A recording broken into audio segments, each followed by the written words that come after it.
Alright, hello everybody, and welcome to the start of Metroid Prime 2 Echoes. The Prime Hack version.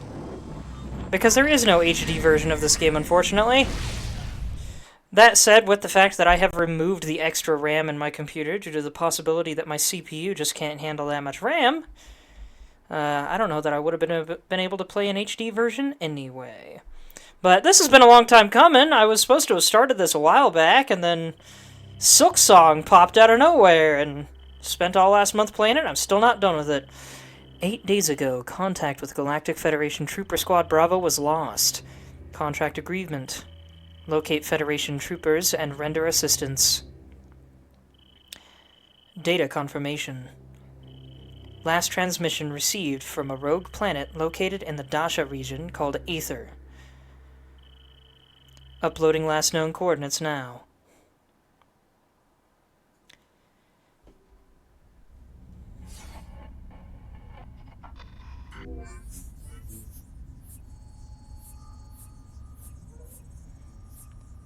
Faceless, how familiar are you with Metroid?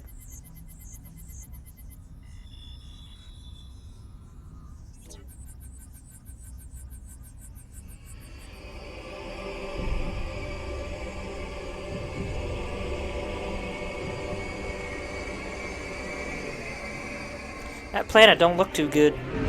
Not at all? Never even heard of it.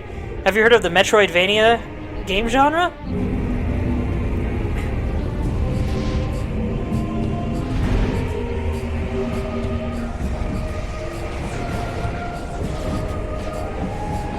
Really? Silksong is part of the Metroidvania genre, but as the name Metroidvania suggests, Metroid made up one half of that name. It was the originator of the genre. The Vania part comes from Castlevania, which I played the game that put that part of the name in effect last year. Was that last year or was that 2 years ago? I don't remember.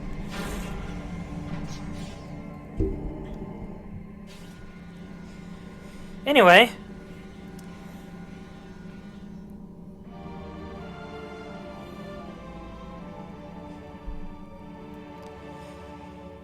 Let's hope I can remember the controls for Prime Hack. The main Metroid games are two-dimensional like Silksong is. The Metroid Prime games are first-person shooters, and I am using Prime Hack to play it with mouse and keyboard controls instead of GameCube controls. Let's see if I can remember my controls. Okay, that's visors, weapons, morph ball. There's my missile. I'm trying to remember what my other mouse button does. I don't think it does anything in this particular game. Oh, no, grapple. That's right. It's the grapple. Well, you're in for a treat, Faceless, because I love these games. But let's get the scans out of the way first. Object scan complete. Statue houses a power grid, motivator unit, and an energy projection array. All systems are offline due to age or structural damage. Object scan complete. Statue's motivator unit is functional, but requires power to operate. The power beam can't energize the statue. Seek an alternate energy source. Starship, Hunter-class gunship. Vessel registered to Samus Aran. Your ship has been damaged. Auto-repair function initiated.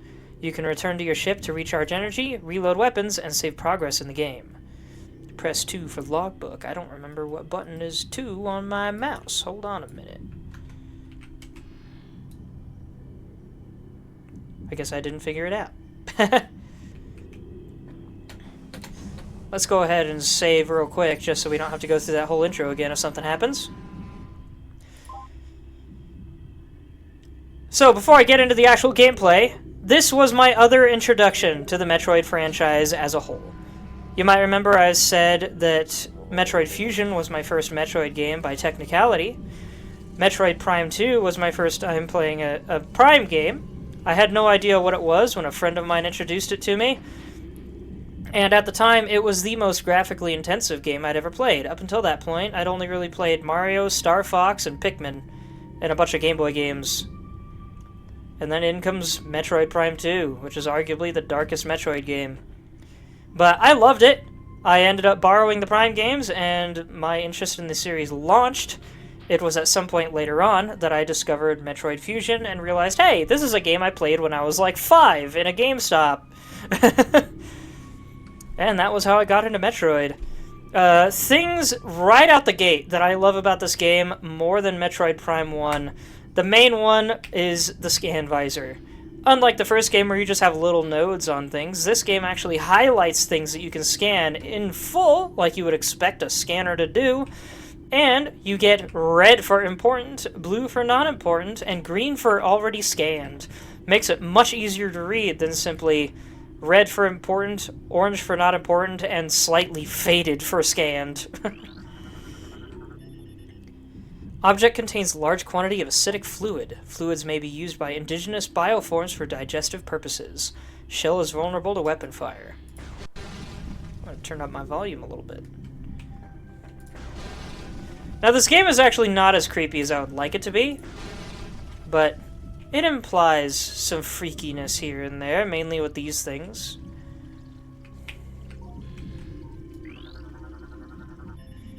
This is a powered door system. Low-level energy shield on door to prevent activation by local creatures. Weapon fire of any type will disrupt the shield and open the door.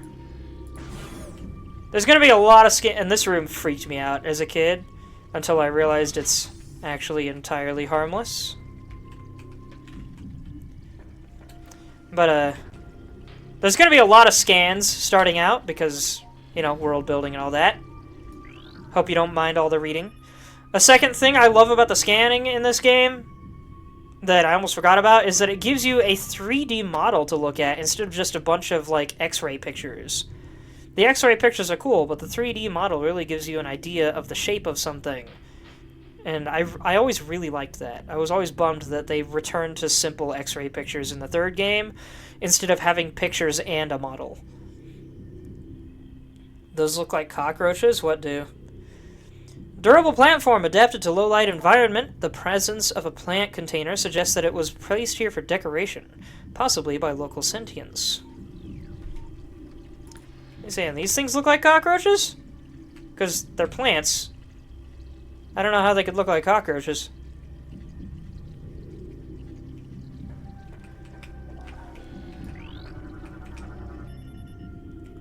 Unable to interface with door control system. Cannot translate alien text. To access door controls, you will need to update your translator files. Those wiggling things on the floor and walls. Yeah, they're plants. And there's a lot of webs down here.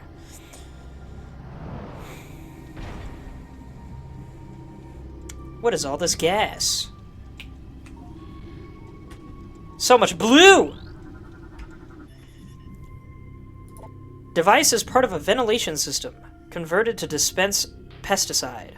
System is still active. Pesticide supply at 13% and dropping.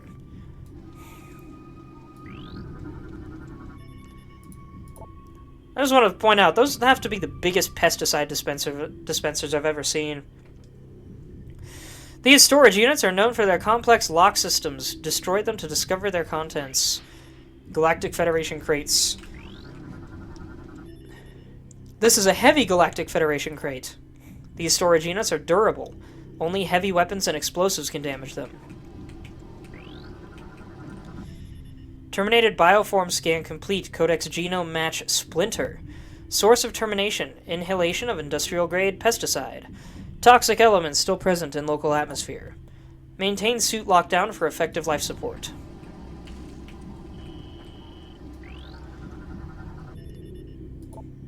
Object is composed of nutrient-grade biomatter, protected by thick exobarrier and tensile webbing. Possible source of nourishment for local bioforms. As the game suggests, you can usually get items out of these crates.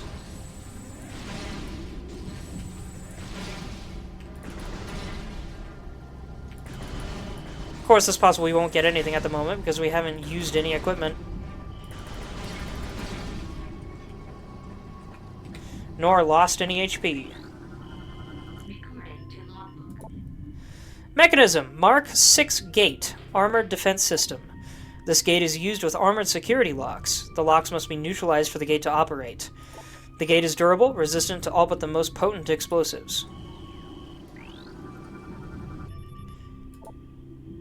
Armor plating engaged. Lock unit cannot be damaged while armor is active. Can I figure out...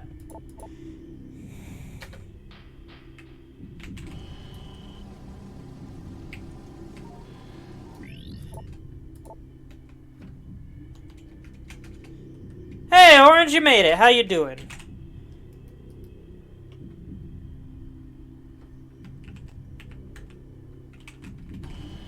I'm trying to remember what I have set for 2. There it is. Okay, it's tab on my keyboard. Here we have our map.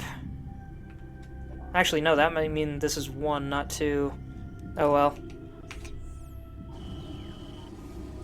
What the heck do I have controlled for 2? Hold on a second. I need to look at my controls.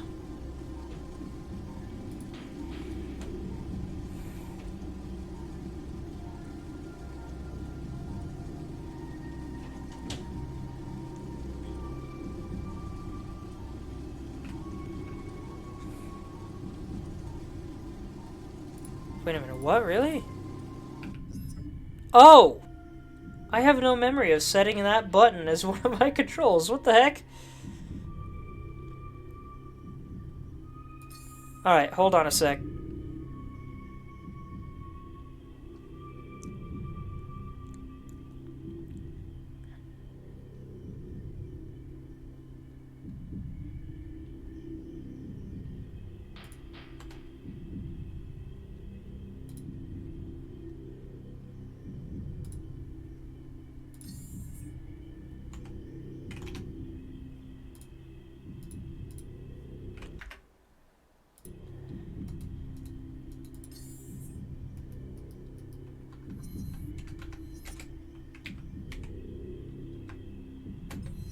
There we go. And let's try this again. No. Ah, still set to that for some reason. Okay. Sorry, I'm messing with the controls at the moment.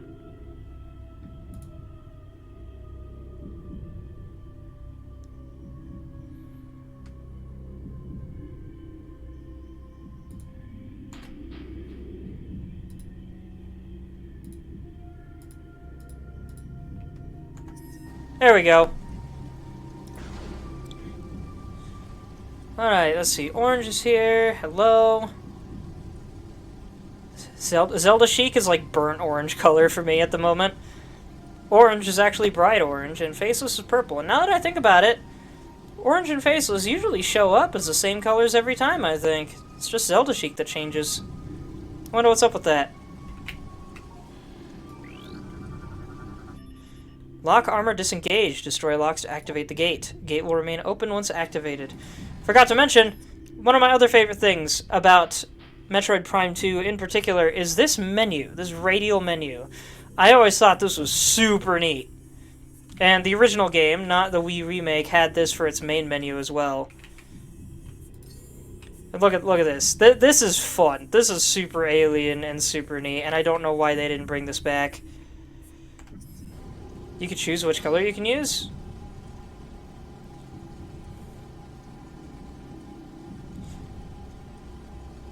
Even added the number tag. Alright, cool. Oh, I forgot to scan those after they were open. Oh well.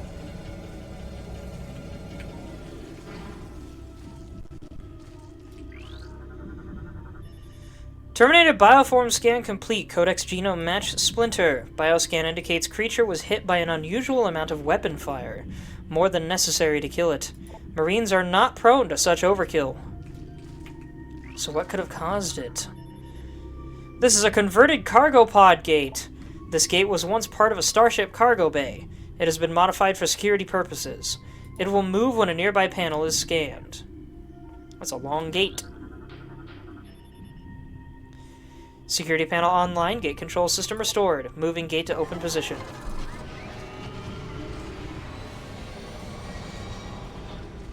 What a noisy gate.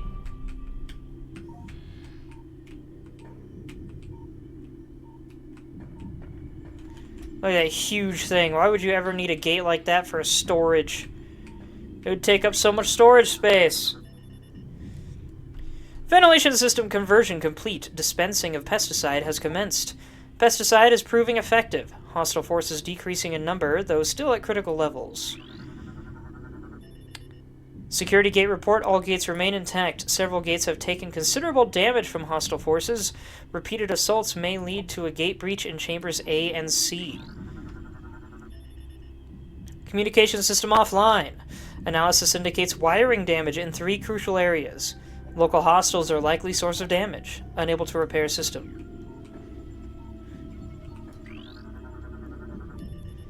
Casualty reports Sector A. 3 troopers lost. They were unable to open Gate A1 when a gas trap was engaged and could not escape to safety. Lock malfunction is to blame. And what is this? This is our map station. Step into hologram to update map data.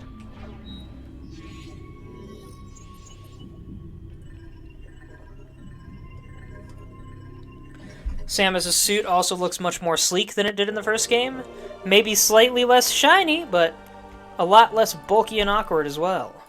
I love the more angular patterns on the suit.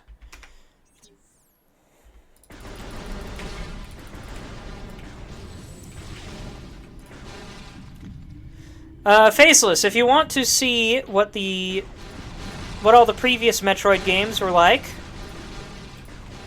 one of them being the best game on the Switch, in my opinion, as well as want to know the lore behind Samus, I have previously streamed Metroid Prime 1, all 5 mainline Metroid games, and I made a fully edited lore video about Samus's entire backstory that I believe was only 2 minutes long. I accidentally talked over one of the creepier moments in the game. We got a bunch of dead bodies hanging from the ceiling, and a bunch of bugs crawling around. Worker Splinter, drone of the Splinter Hive. Low-threat target, generates webbing for use in its duties. The Worker Splinter is bred for service, not combat. It spends its time collecting foodstuffs and raw material for the hive. A layer of mucus helps to protect the creature from the toxins and chemicals it often works with. They can generate a sturdy, pliable webbing, useful in travel throughout the hive.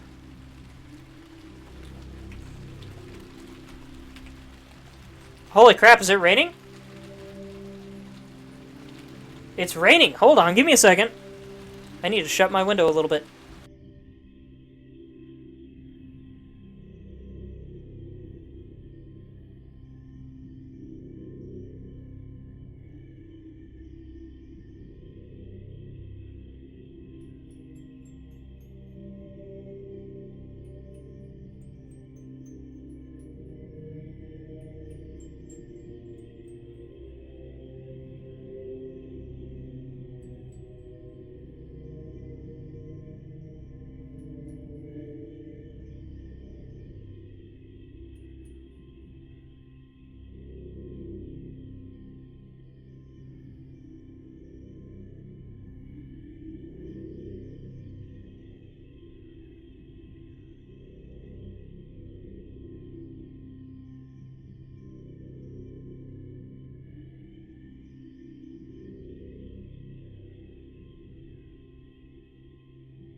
Alright, I'm back. I have to ask, can y'all hear the rain in the background?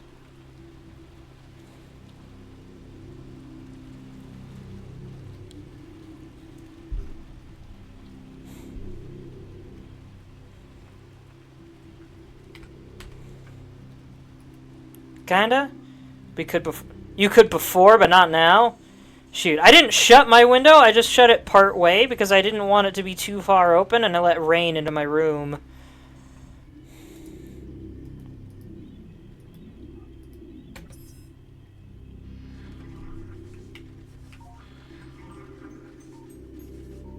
Well,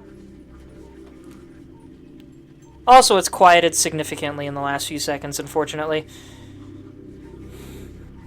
Hopefully it picks up again and we get some thunder.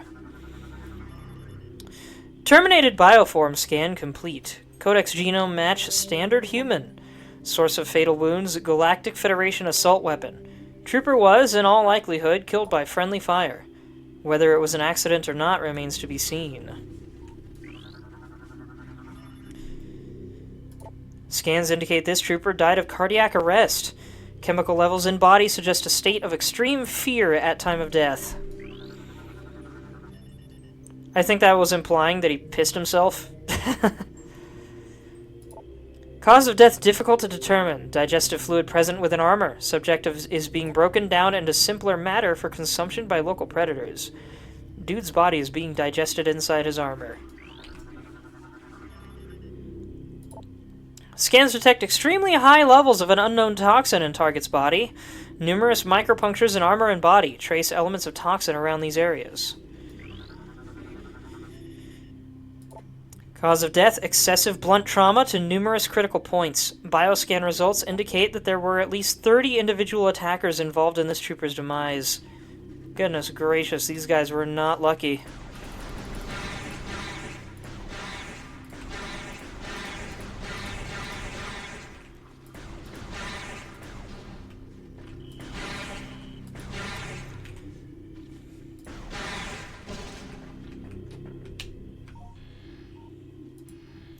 And there's the thing there, if you don't scan that trooper's body before you blow up the wall, it'll disappear.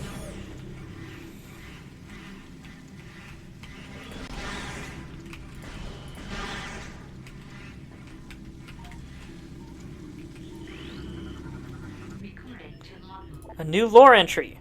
Galactic Federation Marine Corps, personal log entry, GSGTC Bennett. Data transfer to your logbook. There's something wrong with the lock systems in this section. They've failed twice, locking us out until someone came along to let us in. If it happens again while we're playing bait for those things, well, at least we'll go out fighting instead of hiding in the control area. Security panel offline, unable to access gate controls. Restore power to this system to operate it. And we have another lore entry here. Personal log entry, SPC B. Reeves. Would it bereave you to read this? I think that's a word, right? Bereave? I don't believe it! I don't like this plan. This hive is a small portion of a larger network. There may be dozens of hive systems like this across the planet, and they may all be linked. Destroying this one may buy us time, but it may also provoke the other hives into attacking. By the way, before I forget, current plan is to play this today, Metroid Silksong tomorrow, then this again on Thursday. Not sure what I'm doing Friday. Not streaming Saturday, because I'm going to Lagoon for most of the day. And then after that, I might regulate Saturdays and Sundays to Silksong, and Tuesdays and Thursdays to Metroid Prime 2. We'll have to see. Of course, there is also Mina the Hollower coming up.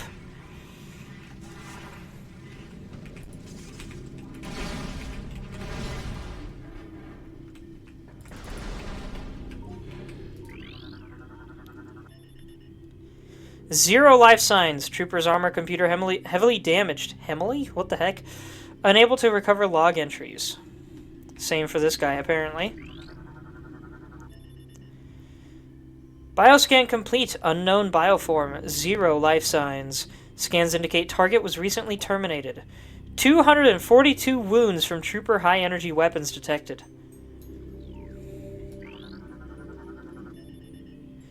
Enemy movement analysis complete. Attempts to block enemy access have been in vain. Enemy units have bypassed our gates and shields by burrowing through the earth nearby.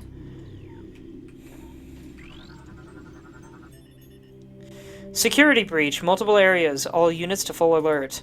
Command and control center compromised. Repel invading hostiles at all costs. All units cleared to engage.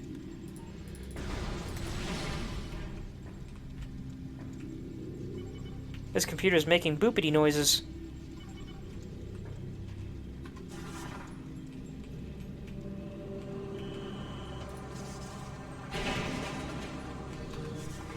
Oh. More creepy shenanigans going on.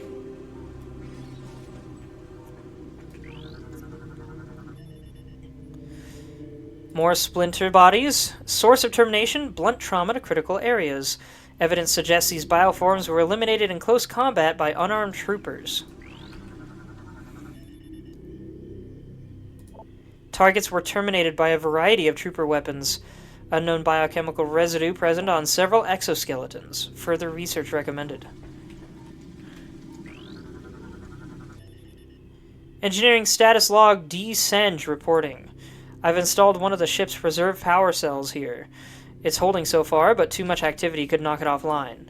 I hope we don't come to that. Device bomb slot powered system control unit. Insert the morph ball into the slot, then detonate a bomb. This will transfer energy from the slot to the device connected to it. Now here's another thing I like about this game over the first game. In the first game, you kind of just slip into place in these. In this game, they actively hold you in. It makes a lot more sense. Also, you're actually in the slot instead of just kind of resting against it. Power restored to the gate system. And here comes the haunt!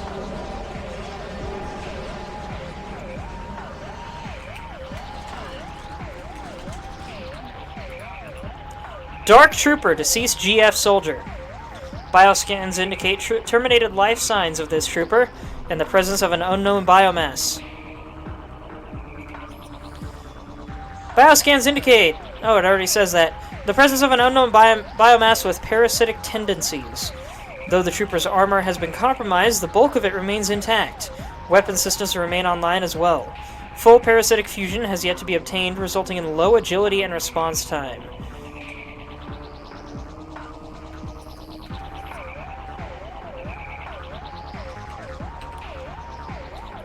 There we go. I was trying to figure out what the down button is on my keyboard controls.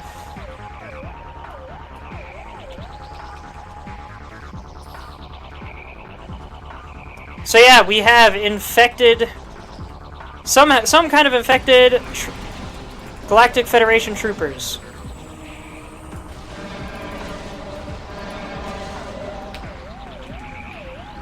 But what could be causing this, I wonder? Small energy unit replenishes 10 units of energy.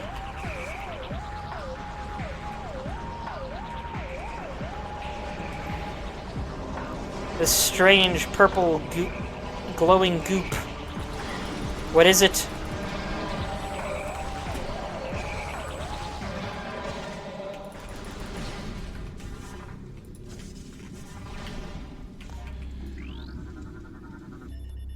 Missile ammunition 5. Resupplies missile launcher with 5 rounds of ammo.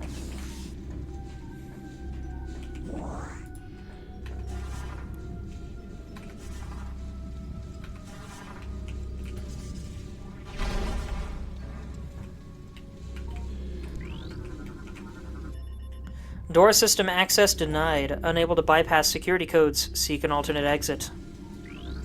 This is active now. Gate control system restored. Moving gate to open position.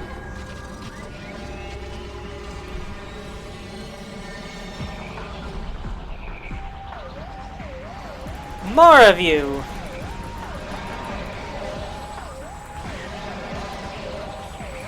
The fact that their primary weapons do next to nothing to Samus is just proof that Samus's armor makes her a walking tank. And the fact that space pirates usually deal more damage is proof that space pirates are actually a genuine threat. Even to the Galactic Federation.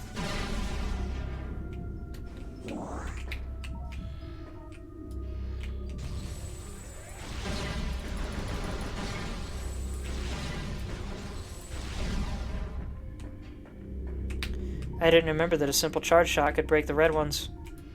So how's everybody doing tonight?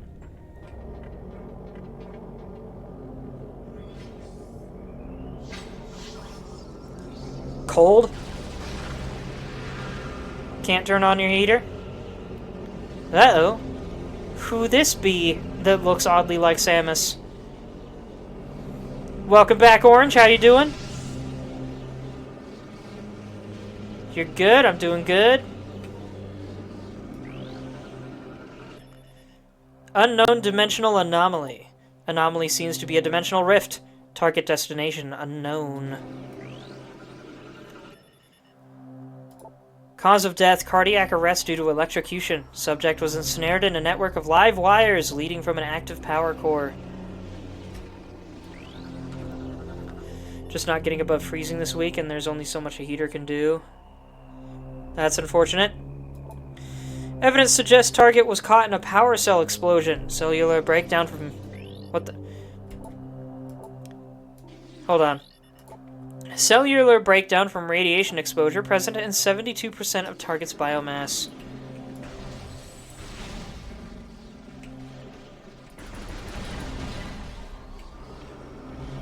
Alright, let's go in and see what happens.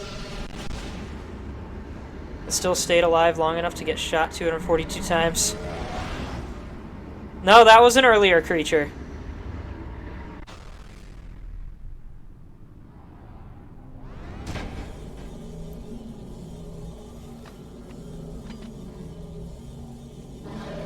Unless that was the same creature in the same wall, but I don't think it was.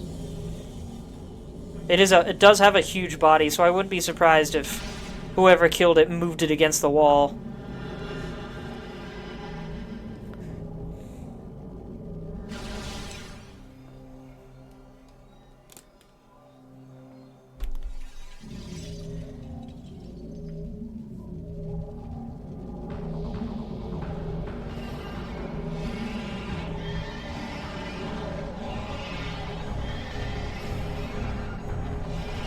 The heck are those things?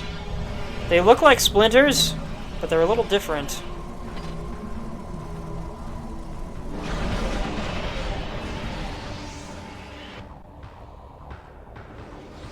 Now, it's implied that those creatures destroyed our equipment, but it looked more like Samus just launched all of her equipment modules out of her gun for some reason to push herself back into the portal.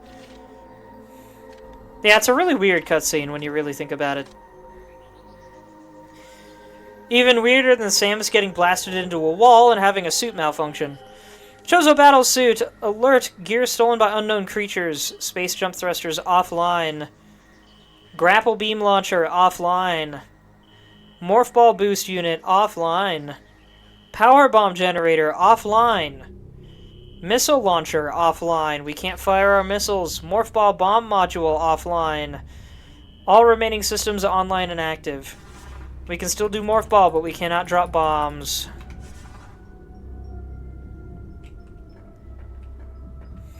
Onward, I suppose.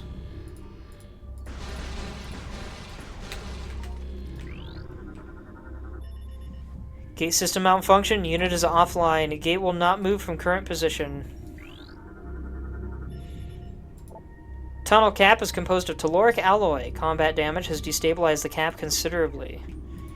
I kind of love how much this gate looks more like a stone slab leading to an ancient tomb. Oop. Whoa, camera, goodness.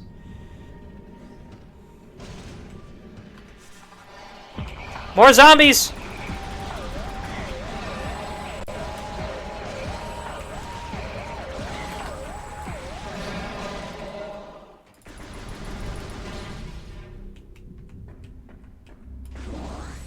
Wait a minute. Ah.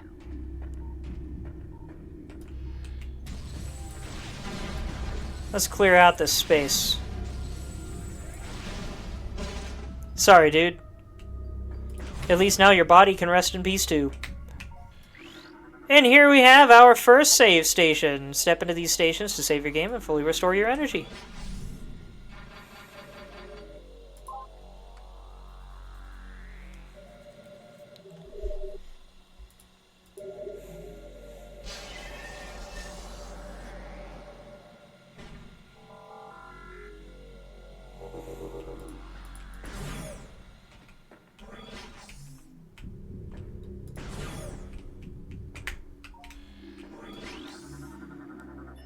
Power relays connected. Elevator unit online. Step into the hologram to activate the elevator.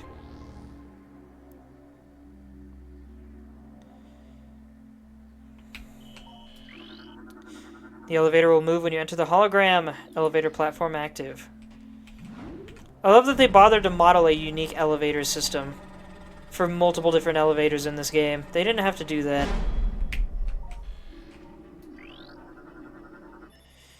Power relay is connected. Elevator unit online. And that activates the other direction. Unable to interface with door control system. Cannot translate alien text. To access door controls, you will need to update your translator files.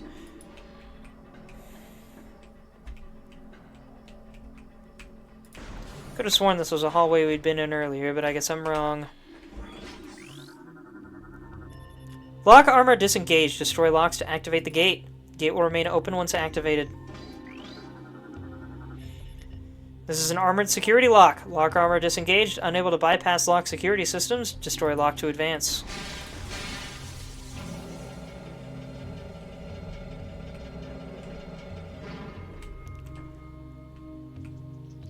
Interesting place.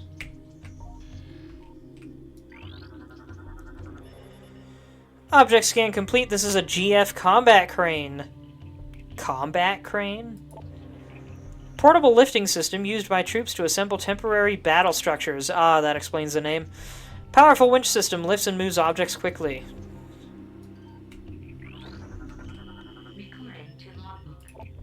Mark II bridge. Portable bridge system. This bridge is durable, but often locks in place, leading the Marines to call for a new design.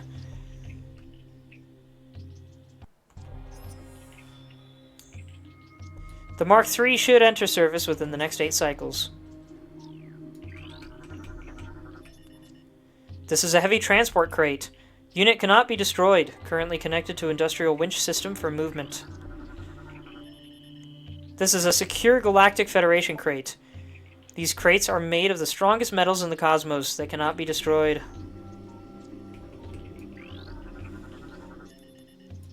Industrial winch engaged.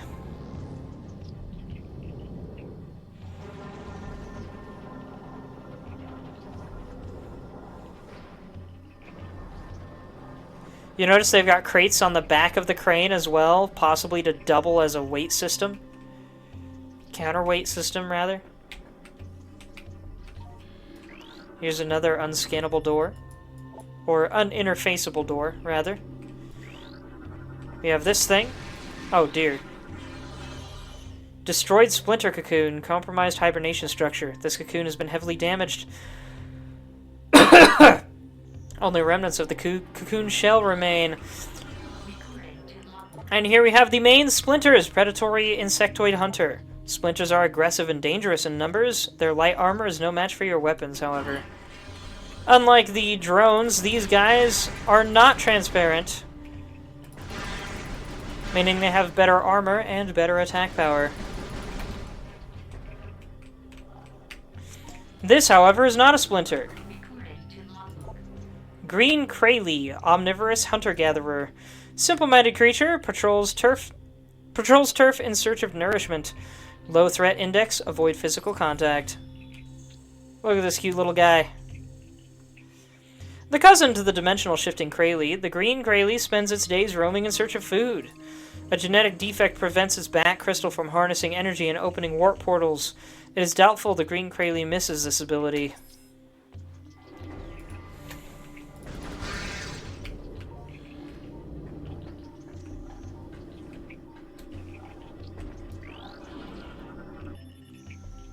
Bridge lock armor disengaged.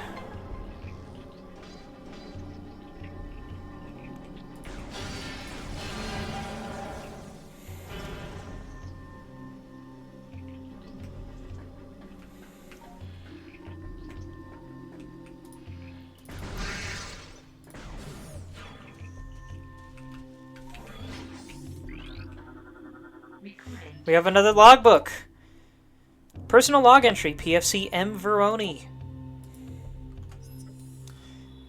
I think Haley's losing it. He talks to himself all the time, and he won't sleep. He almost shot me on watch the other night. I think he thought I was one of those things. I talked to the doc about taking him off the line, and he told me we need all the help we can get. That's true, but if he goes berserk and kills a bunch of us, that won't be very helpful. Well, unfortunately, this guy seems to have died in a ceiling collapse of some kind. Cave-in. Now we're on the other side of that same cave-in.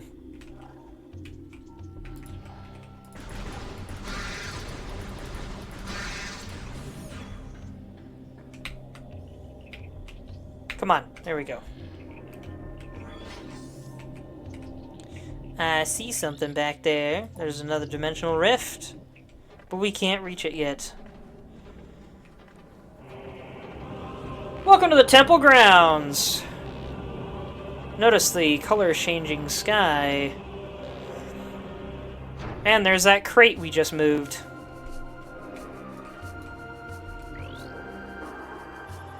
There's a blast shield on the door blocking access. Analysis indicates that the blast shield is invulnerable to most weapons. A missile blast may damage it. I think the widescreen of this game is messing with dimensions of things because this thing looks like it's stretching a little. Maybe it's just me.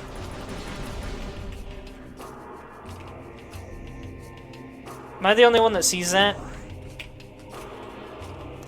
Also, love this music. It sounds very impressive, very mysterious, very alien. Fantastic. Gosh dang it, I want to be able to scan one of those hives. And yeah, I love this area too, Zelda Sheik.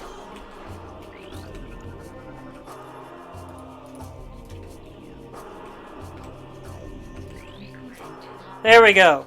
Splinter Cocoon! Protective structure for sleeping splinters. Destroying this structure will eliminate the splinter inside, but will also alert other splinters nearby.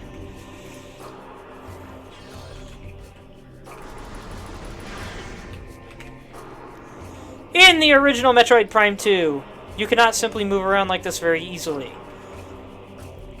Instead, you had a one-joystick control system. You used the left joystick on the controller to move and to turn. Strafing and locking on was done with the left trigger. Wait a minute. Are these sunbeams in my visor? What's happening there? Never seen that before. This is a heavy transport crate. Unit is currently locked in place. Control panel nearby. Scan this to lower crate. Winch system receiving power. Control system active. Unit is in need of maintenance. Several systems are borderline critical. Further operations may lead to system failure. Hence it's oddly... like one side's bent.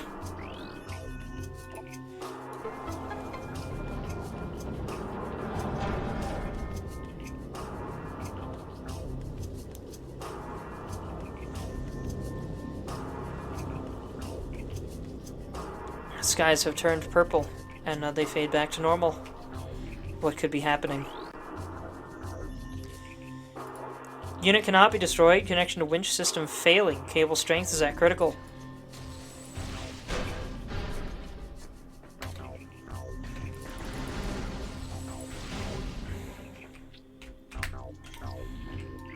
And now we can scan it a third time.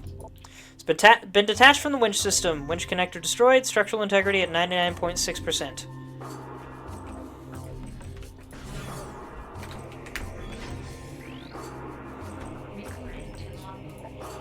Mark 7 defense gate.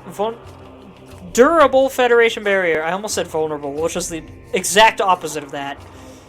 Gate is composed of denzium, invulnerable to most weapons, though high-yield explosives are effective.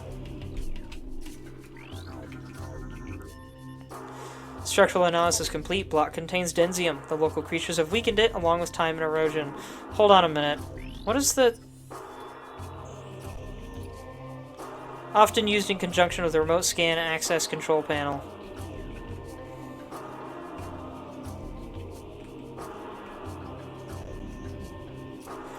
So, fun fact. The first time I actually got this game, instead of just borrowing it, was something of an accidental case. I found it in the collection of a friend that I once in a while hung out with. It was scratched to all heck because they didn't keep it in the case. They just had it rolling around in a box.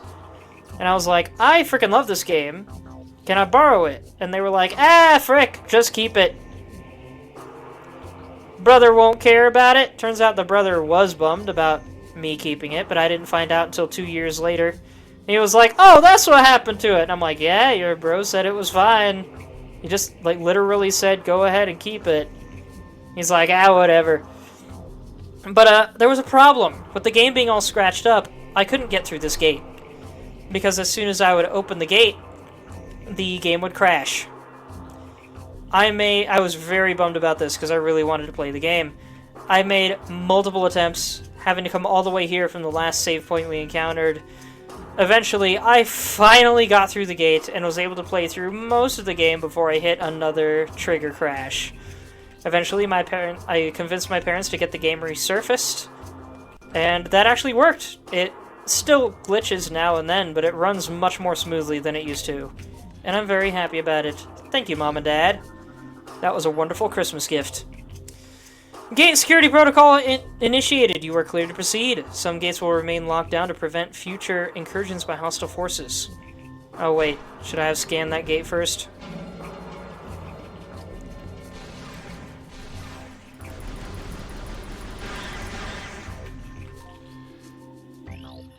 Nope, that's the same one as the one behind us. Got it.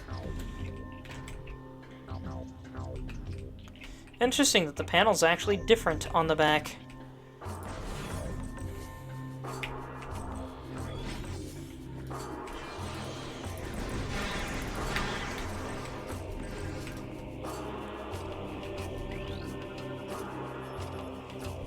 Target identified. Galactic Federation Communications Array. What a cool looking radar dish. Target is part of a deep space communication system.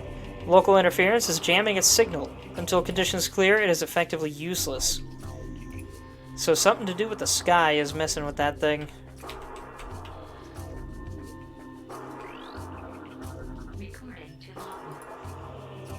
Personal log entry, PFC L Bruta. We'll be making our stand here. The engineer tells me there's no way we'll get the ship's engines online, and atmospheric interference is scrambling our distress beacon.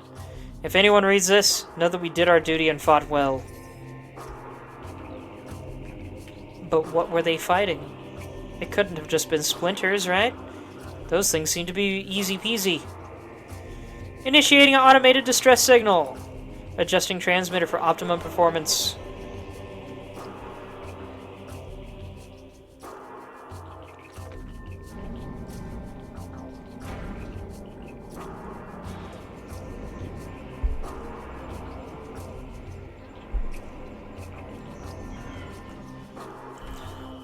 Transmission failed due to atmospheric interference.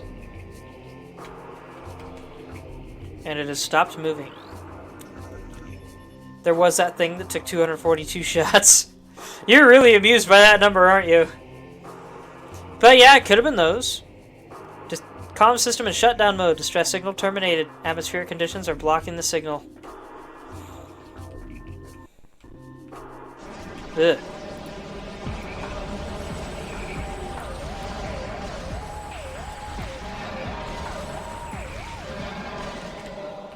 Easy peasy.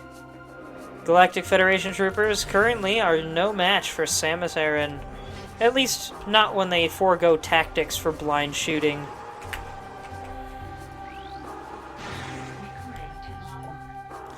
Growler-class turret. Automated defense system. Lightly armored gun used for point defense. Fast targets can evade its tracking system.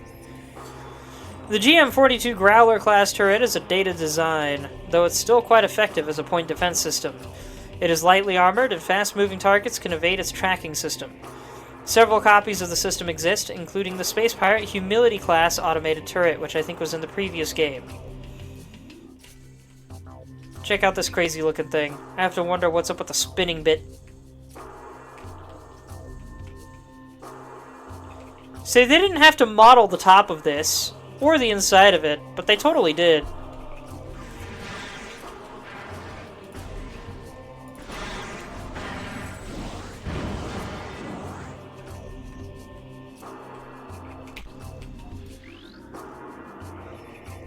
Mark 7 defense gate, durable Federation barrier. An interface module is used to operate this gate. Scan the interface module nearby to activate the gate system. Biostructure has been compromised by burrowing predators. Tunnel leads to control area. Unable to scan target, local interference, blocking scan visor. Recommend scanning object from close range to counter the interference. Is this close enough for you? Apparently not.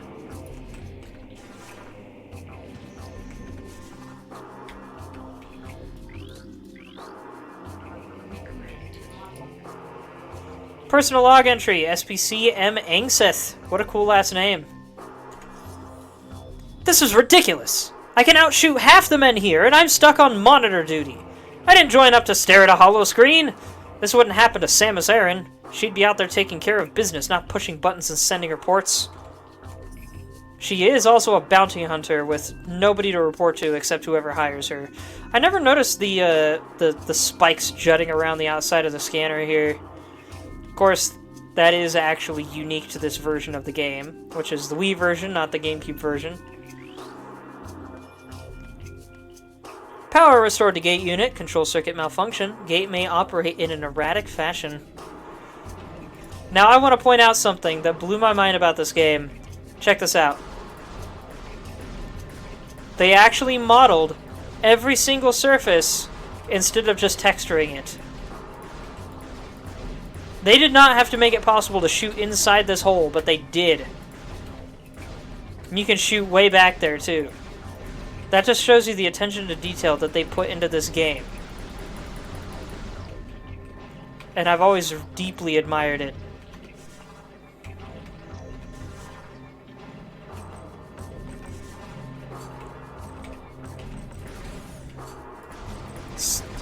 Now, of course, the fence is a little bit different. But not everything is like that. I think I can even... Yeah, I can even shoot through here if I know where to aim. More of it here.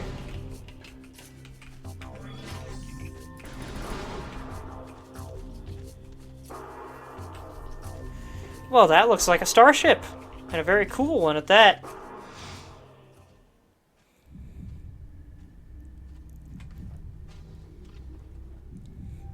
Poor guy. Let's hope he doesn't wake up and shoot you in the head, Samus.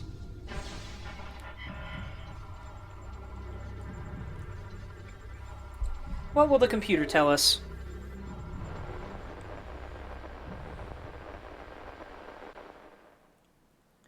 Data cycle, yada yada. Final report, GFMC Task Force Heracles? I didn't get to finish that. While on patrol in the Dasha system, we engaged an unknown space pirate frigate. The enemy frigate was crippled and it was crashed on the planet Aether. We followed the pirates, but our ship was damaged by a storm as we entered Aether's atmosphere.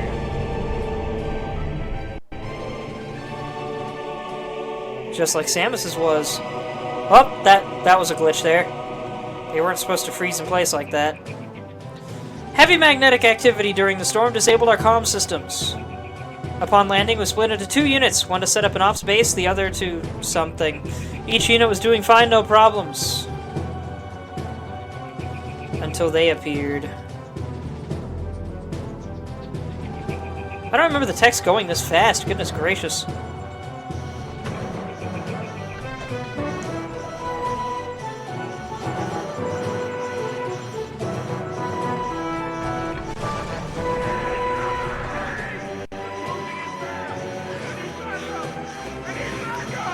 I don't know if you can hear it, but this guy said they're closing in fast. We need backup. We need backup.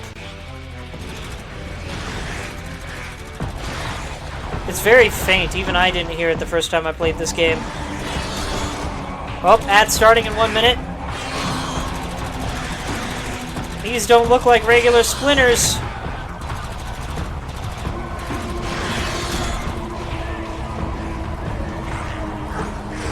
Why would they be swarming onto the ship? How did this one guy survive?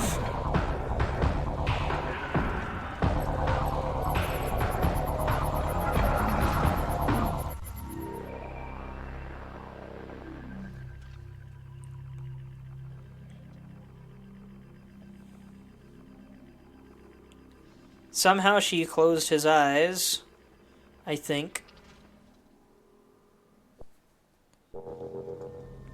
Samus has the Force.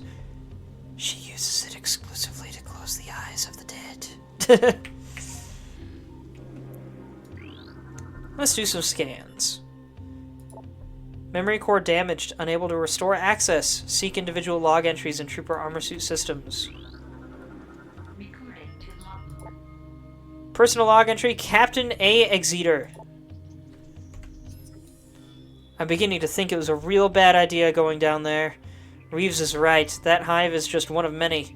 It's stupid to store a hornet's nest, especially if you plan on sleeping under it. Which is doubly terrifying because it means that he was recently dead. That's true. Though, does it? Because it could have been he died, like, yesterday. Or 2 days ago. There's nothing saying the eyes would eventually close. I'm just waiting for that ad break to start. GFS Tier, Honor Class Patrol Ship. Used to transport Galactic Federation Marines. Vessel has sustained heavy combat damage. The Honor Class is a state-of-the-art warship designed to police and defend planetary systems. This ship, the GFS Tier, has been heavily damaged. It appears that the crew have dismantled parts of the tier as well, possibly for use as makeshift defense systems. Alright, the ad break has begun, so I will take a short break. Get a snack and such. Feel free to use the bathroom or whatever you need to do.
What a cool ship, right? And yeah, I guess you're right, Zelda Sheik. Samus wouldn't have been able to close the eyes if rigor mortis had already set in. I was reminded of why I didn't set the menu button to the Alt key beforehand, and it's because I frequently Alt-Tab out of things, which messes up that function a little bit.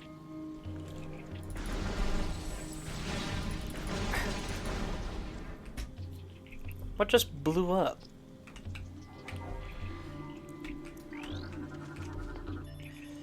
Object analysis complete. This is a Galactic Federation Ordnance Crate. Tactical data suggests the presence of a personal weapon system within this crate.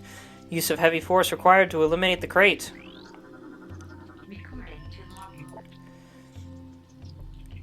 Lieutenant Corporal J. Brode.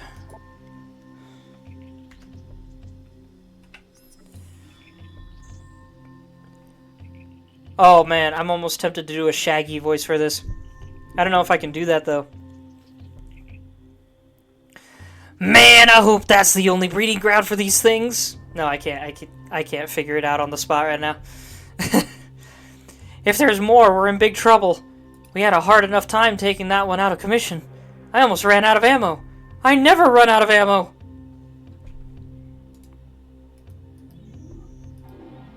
Yeah, it's weird that they give you a logo to inspect.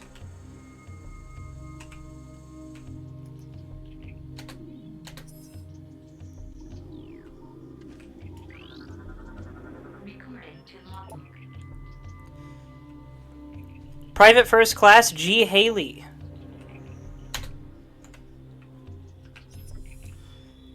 I hear them everywhere. They're coming. Can't sleep. Ever. They'll eat me. Eat. Poor guy. He's terrified. I hear that.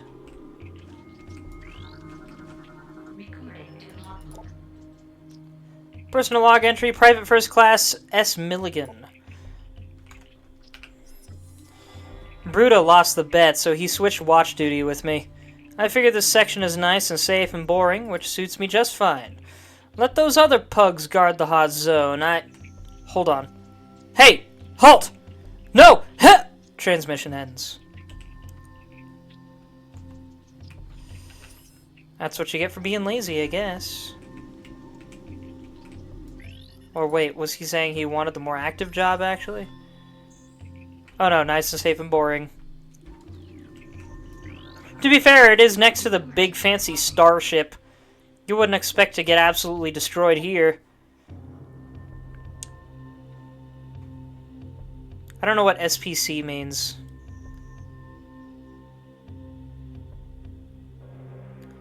I wish I did. I should. SPCF triplet. I wonder if he's one of 3. The Sarge says those splinters remind him of some killer bug he saw on another planet once. All I know is the things are fast and take a lot to drop. Pretty soon we'll have to go to bayonets. Everyone's low on ammo, even Brode, and he's the stingiest grunt I know. Brode was the one that said I never run out of ammo.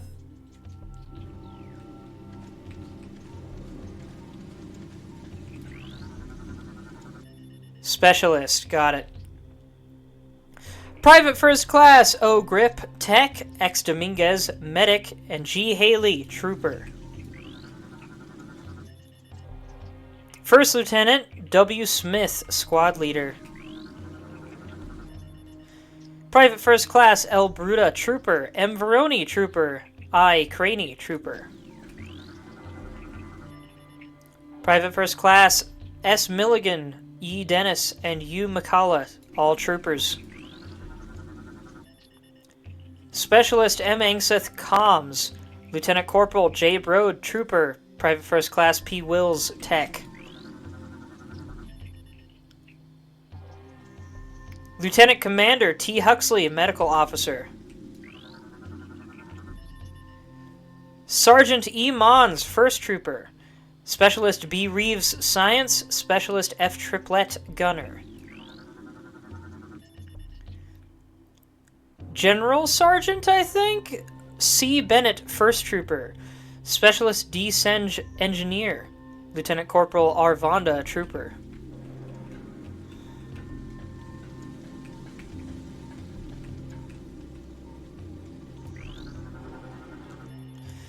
Captain A. Exeter, commanding officer. So that was the captain out there. Commander K. Starling, pilot. I love this. The implication here is that this is an armored viewport, which essentially uses a camera system and turns this entire interior area into a screen to see out of. That's the only way I can see this thing working as a window. Very neat, though. I always loved the idea. And if you actually pay attention to the outside, you can see these nodes out here that it probably act as the cameras.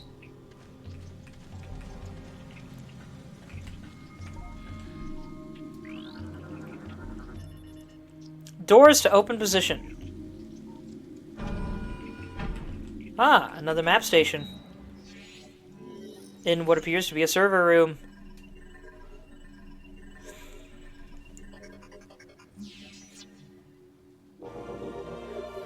You downloaded the map.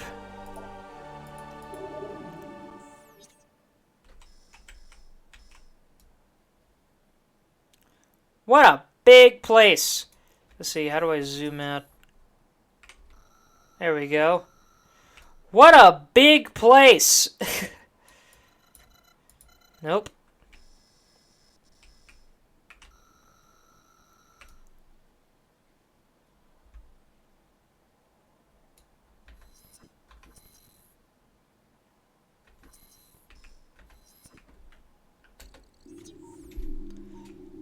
Ah yes, tab was my map button. I'm still trying to remember my controls. It's been a bit.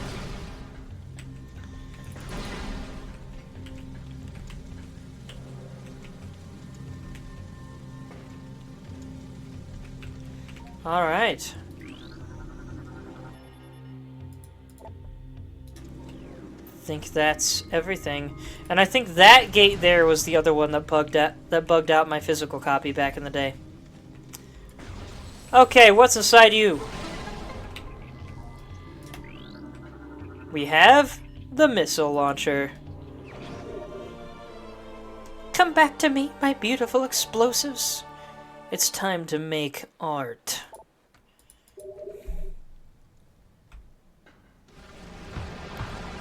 Here they come!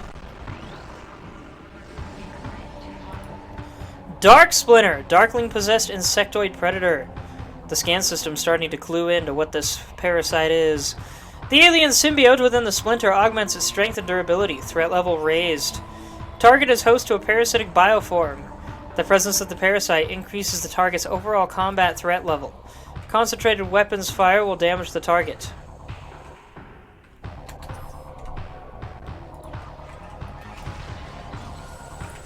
It withstood an entire missile.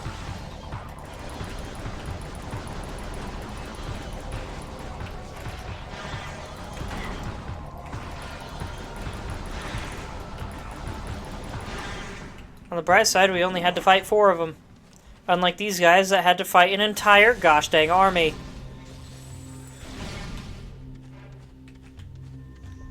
Poor suckers.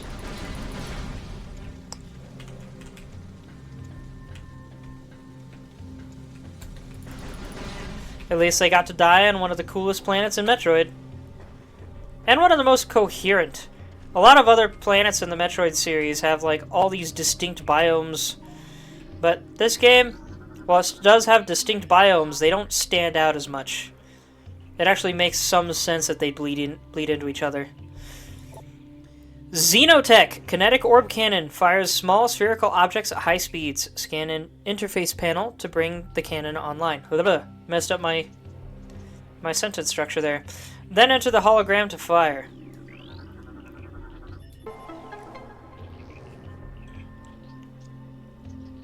I don't remember if we had these in the first game. I think we had something like it. Enter hologram in morph ball mode to fire cannon. Object appears to be a damaged piece of powered art. Holo projectors are offline. Combat damage appears final. Repairs are unlikely.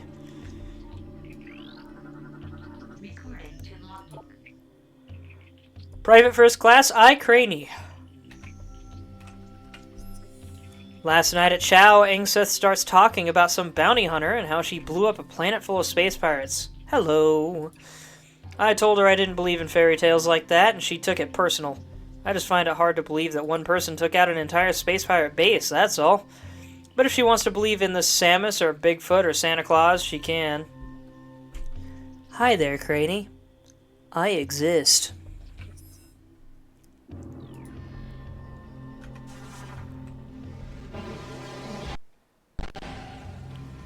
You'd think Samus would be in the news and thereby provable.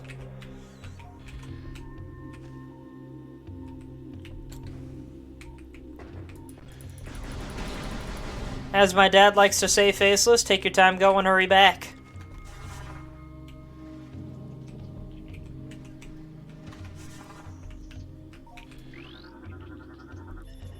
There's a blast shield on the door blocking access. Analysis indicates that the blast shield is invulnerable to most weapons. A power bomb may damage it. Well, we don't have those yet. We don't even have regular bombs.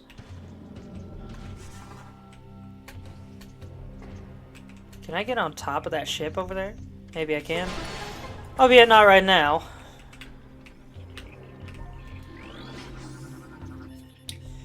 Scans indicate presence of a control system. Interface method unknown. Control units not present in the visible spectrum or current time-space. Welcome back, Faceless. Private First Class E. Dennis. I'm the only one left. Managed to get out of the hive, but when I got to the ship, everyone was gone. Dead. I'm heading for that alien building we saw earlier. Maybe someone can help me there. Wait, something's moving down there. Hello? Poor guy, that's how he died. Being cautious. Got dragged into a hole. He might have survived if he'd made it into the building. More wasps! War wasp! Cunning aerial hunter. Airborne insect equipped with a venomous stinger capable of shearing steel. Target can fire blasts of energy at foes. The war wasp rarely strays far from its hive unless it's pursuing an immediate threat. It attacks with no regard for its own survival, dive bombing its enemy with stinger extended. Fast-working toxins from the stinger can incapacitate most small organisms. If it battles foes at range, it will fire bursts of potent energy. Pretty sure these things were in the first game. And I'm also pretty sure they looked entirely different.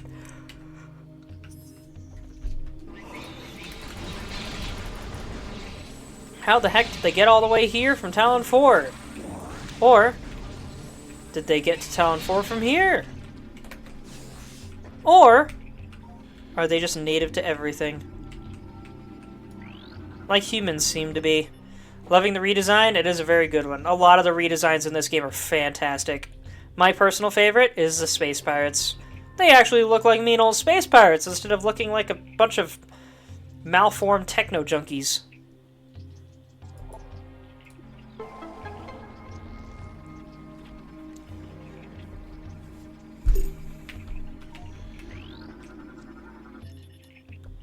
This is a storage device. Most of the materials used to make it are indigenous to Aether.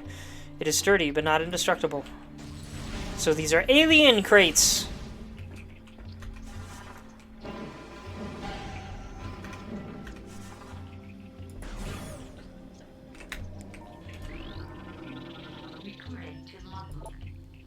War Wasp Hive, organic domicile for insect predators. Destroying the structure will eliminate war wasps inside. Explosive weapons can damage it. I pressed the wrong button. Oh well. It's a hive. Don't really need much more than that. I like this new redesign for the hive as well, though. Looks a little less cheesy and on the nose.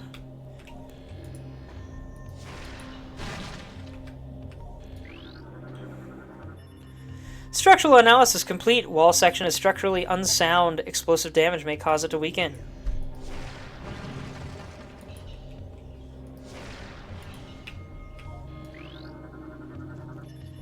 Combat damage to wall is heavy. Structural integrity critical. A heavy impact may cause it to shatter. And here we have a destroyed War Wasp hive. This hive has been heavily damaged. Only remnants of the cocoon shell remain. Here we have a little node hiding back here. Power restored to kinetic orb cannon. Unit locked in current firing position. Auto fire feature enabled. We can't get up that way yet.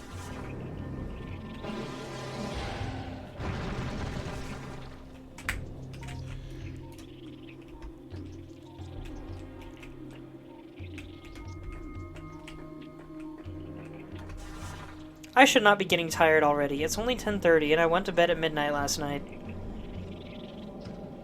Granted, I woke up at 7:30 instead of 8:30, but still, what gives?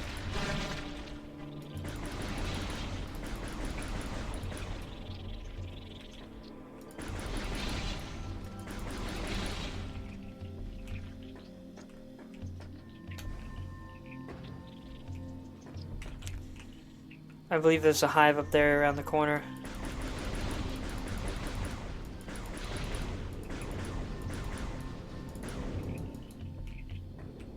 Where'd the last one go?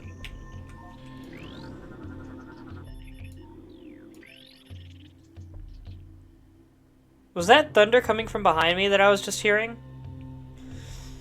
Target has been dead for 8 cycles. Trace amounts of unknown chemical present in target. It has an effect similar to mummification on dead biomatter.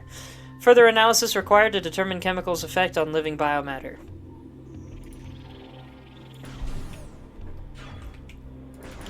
I just realized I'm out of missiles.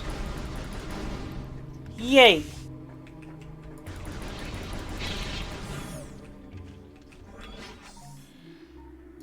Now I want to introduce you to the craziest elevator you've ever seen.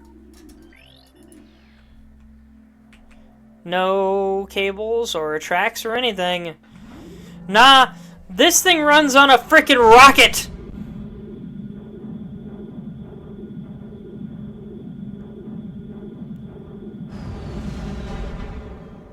That kind of ending definitely wouldn't throw most people into the ceiling. I love it. It's great. Give me a second, folks.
Alright, sorry about that, folks. My room was getting hot and stuffy, but the rain had stopped, so I went ahead and opened my window, turned on my fan and everything. So now you're hearing my fan in the background instead of rain, unfortunately. Hold on, my cables are getting all tangled up. There we go. Alright, moving on. Why does it look like it got darker in here? Is that just me? Target has been dead for 8.1 cycles. Despite the presence of local animals, target corpse has not been disturbed. Scans suggest the presence of a toxic biochemical within the target. This may explain the lack of carrion feeding. Excuse me. Target has been dead for the same amount of time. Target size and muscle mass suggest heavy combat training. It's likely that it was a warrior of some kind. The lack of gear, armor, or weapons is curious. Perhaps they were taken by others of its kind. Perhaps. Cool looking dude, though.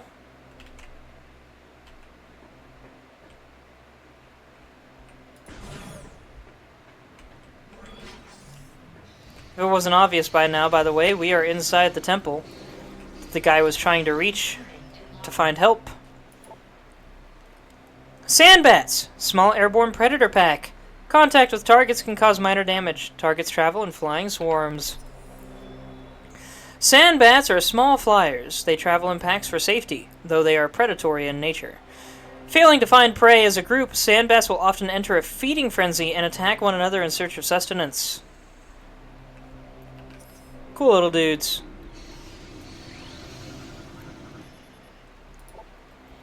Device is part of a compromised security system. Only basic door systems remain online. That's a really complicated security system to be offline and still moving. Once again, awesome modeling.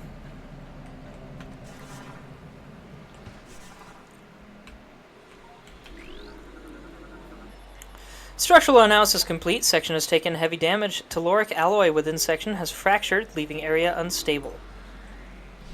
I think we need morph ball bombs to break telluric alloy, but it could be a missile thing.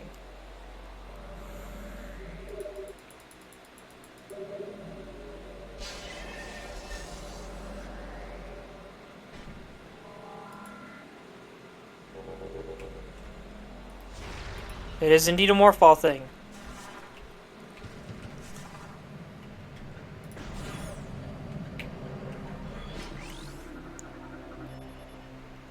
Unable to scan object. Unknown energy field is scrambling the scan wave.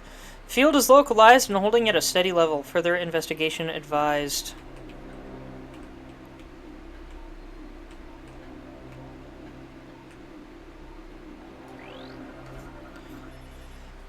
Units identified as hibernetic stasis chambers. Life signs of hibernating bioforms within the chambers are steady. Chambers are made of a number of exotic metals. It would be quite difficult to breach them with conventional weapons. Unable to interface with door controls. And we're forced into the middle. Could these walls be the energy field that was interrupting our scan?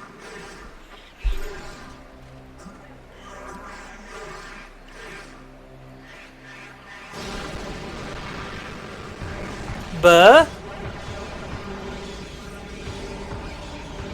We see the infection happening live!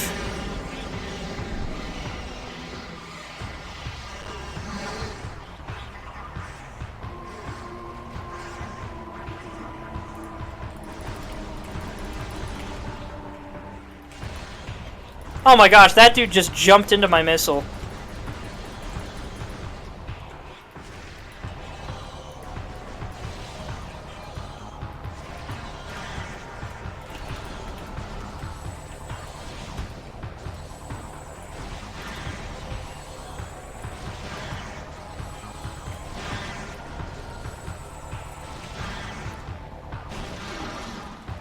Here we have the big mother. What the? That glitched out. That was not supposed to look like that. Did anybody see those words? Alpha Splinter, alpha male of a war pack. Gigantic predator. Very swift and strong, it uses ramming attacks to defeat its foes. Look at this chonker. Very cool looking though. Splinter war packs are dominated by the largest male. Alpha Splinters use their tremendous strength, size, and speed to subdue and kill prey, paving the way for their smaller broodlings. Hold on, I have a message.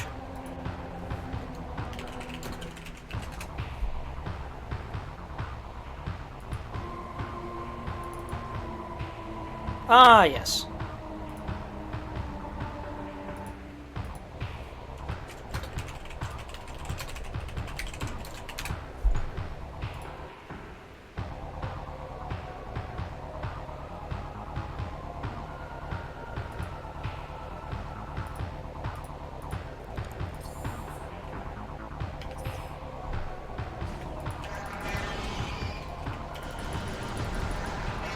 Oh yeah, I forgot I have the dash mechanic.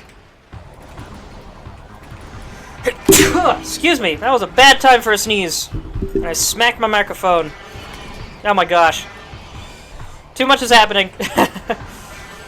There we go. I don't like that it tells you to dash, but if you dash at the optimum time, it removes the lock because the thing jumps.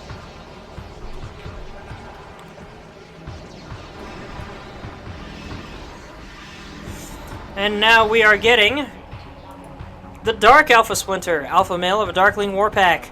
Gigantic Predator with symbiote enhanced strength, speed, and armor. Splinter alpha males are the first to be targeted for Darkling possession. Dark alpha splinters grow in strength and durability, making them an even greater threat than normal. They also have a really weird void-like eye. Hold on just a moment.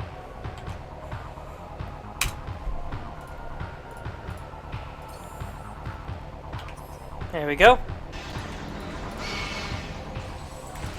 Now we have a proper boss health bar.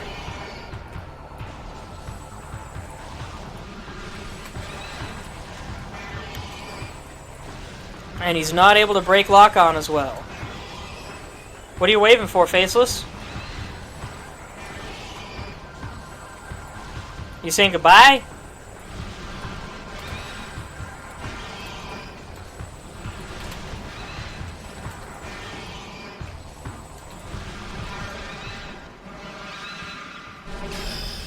That's done. Easy peasy.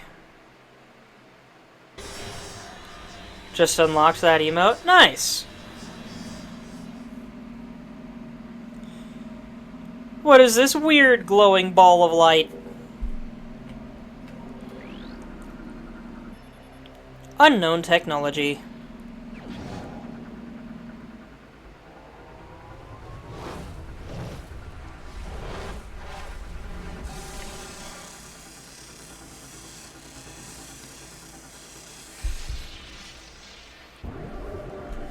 These games are so overdramatic sometimes. System alert! Unknown item acquired. Alien technology is bonded to armor systems. Threat scan complete. No negative impact on suit performance.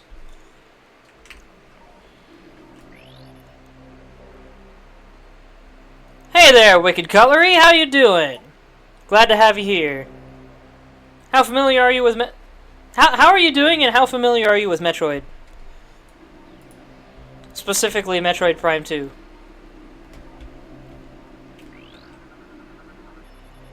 Unable to interface. Unable to interface.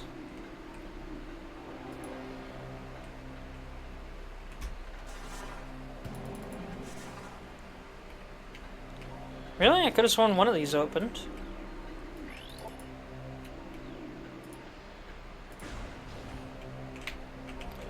Not this one either? Alright. Oh, wait, no, that's the way I came from, and then that door closed behind me. Got it. Well, only one session left for your current class next week, but you've only done SNES Metroids. Well, welcome to the GameCube Metroids.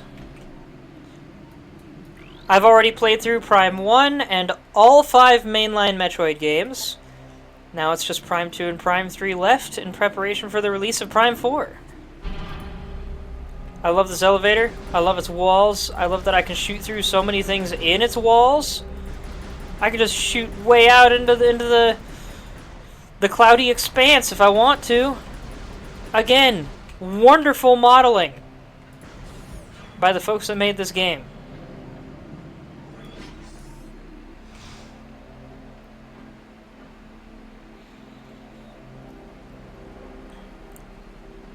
On my main YouTube channel, Wicked Cutlery, I have also made a Samus's backstory in 2 minutes video. Talks about how Samus was raised and such. I highly recommend it if you want a crash course on Metroid lore. Do not be afraid. I am Umos, Sentinel of the Luminoth. Please listen and hear of our world's peril.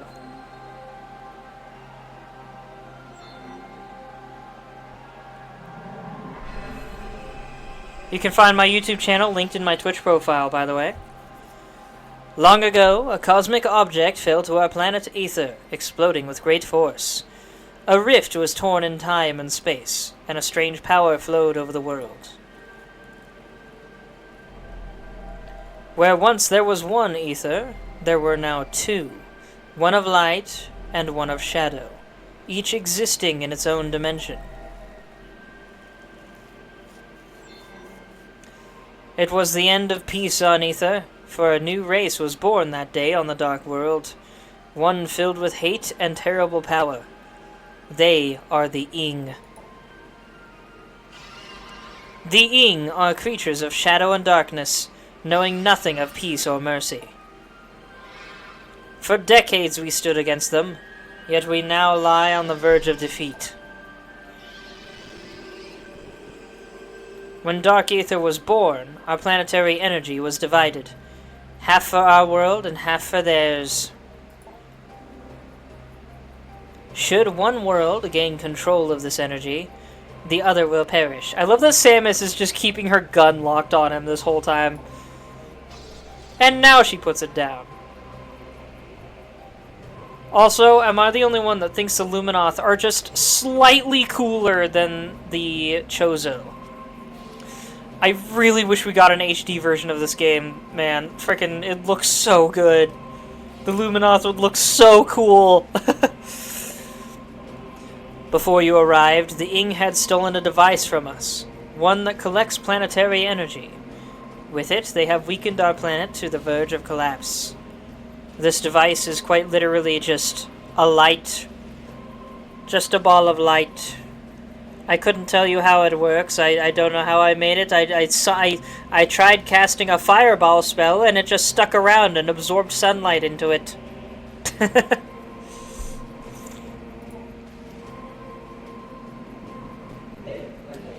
I imagine the developers simply made it a ball of light because they didn't know what a light absorption device should look like. But fortune smiled upon us this day, for the energy transfer module is now bonded to you. With it, you can help us. Help us restore our world. I love the mild transparency of his head feather things, his antenna. I never noticed that before. That's super cool. Again, just freaking great model design on this game. Oh my word. Especially for GameCube of all things. They look Illuminati, kinda. The Illuminati are like a secret organization of human beings. I don't know what you mean they look like Illuminati.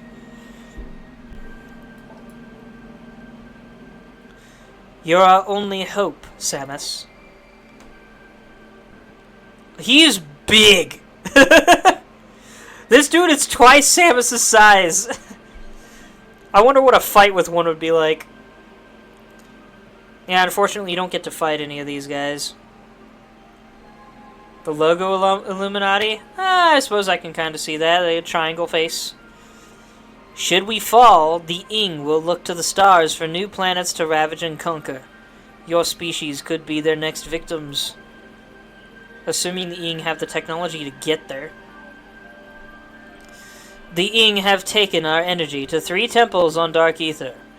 Find these temples and transfer the energy from them to our own. I have updated your map system with the location of another temple.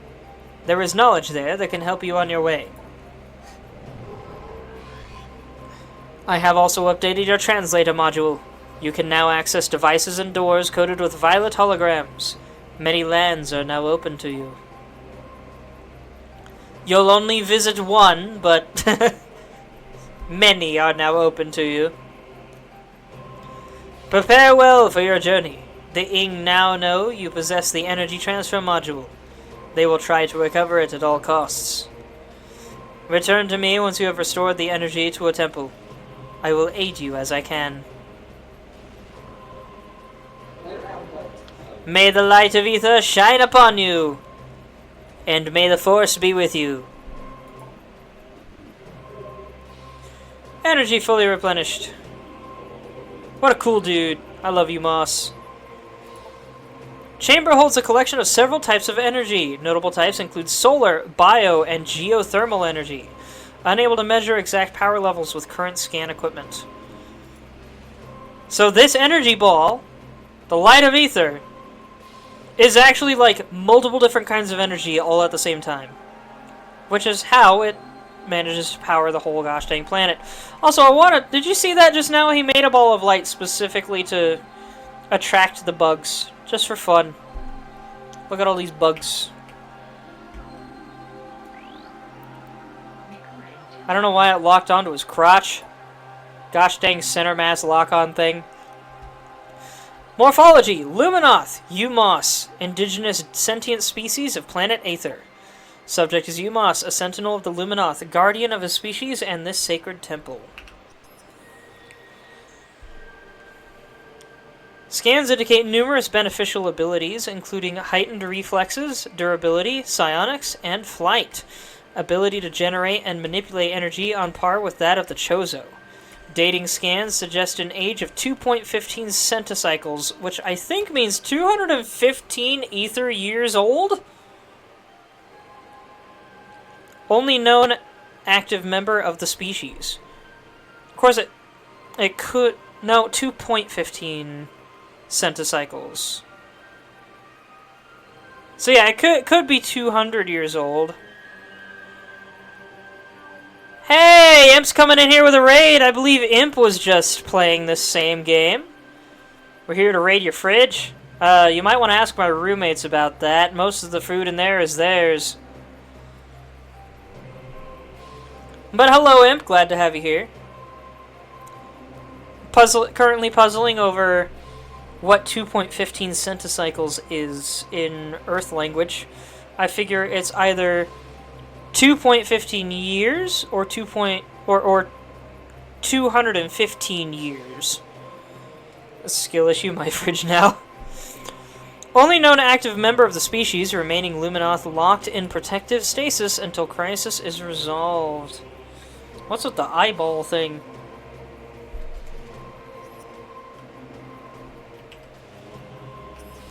But yeah, all the other Luminoth are what we saw in those stasis shells out there through the windows. You might think it's 215 years because we've seen others dead for 8 cycles. Which is implied to be days, yeah. The spinball emote? Oh yeah, that's what that is. Okay. It looks like an eyeball when it's that small. Albeit a disjointed one. This is a regional energy controller. Unit regulates planetary energy in this sector and is linked to a global energy network. Ah, there's Amen. I was about to ask where all the other raiders are at. I said you were raiding with 13 people and you're the only one to talk so far, Imp. Hello, Amen. Glad to have you here. I like your Hollow Knight symbol. You're a Silksong symbol, my bad. Also, what's with all the triangles? Energy controllers were built by the Luminoth to regulate Aether's planetary energy. Several wonders are powered by the energy controllers, including a weather control grid and a teleportation system. When Dark Aether was born, it too had energy controllers, all linked to that world's planetary energy. Bits? Are you giving me bits? You making donations to me right now? Heck yeah! Thanks, I really appreciate it. I don't think I've ever had someone buy bits before. Or do whatever the bit thing is. Get supported? Thank you very much. I need whatever money I can get right now. Oh my word. Money is super tight. I'm gonna have to look into getting a second job or a new job entirely. Which really sucks, because I really didn't want to have to do that. Oh gosh, I accidentally clicked out. I did not mean to speak to to Umos. Oh my gosh, stop. There we go. Return the missing energy before Aegon is lost forever to the Ing. No, stop! Gosh dang it! I'm not that close to him!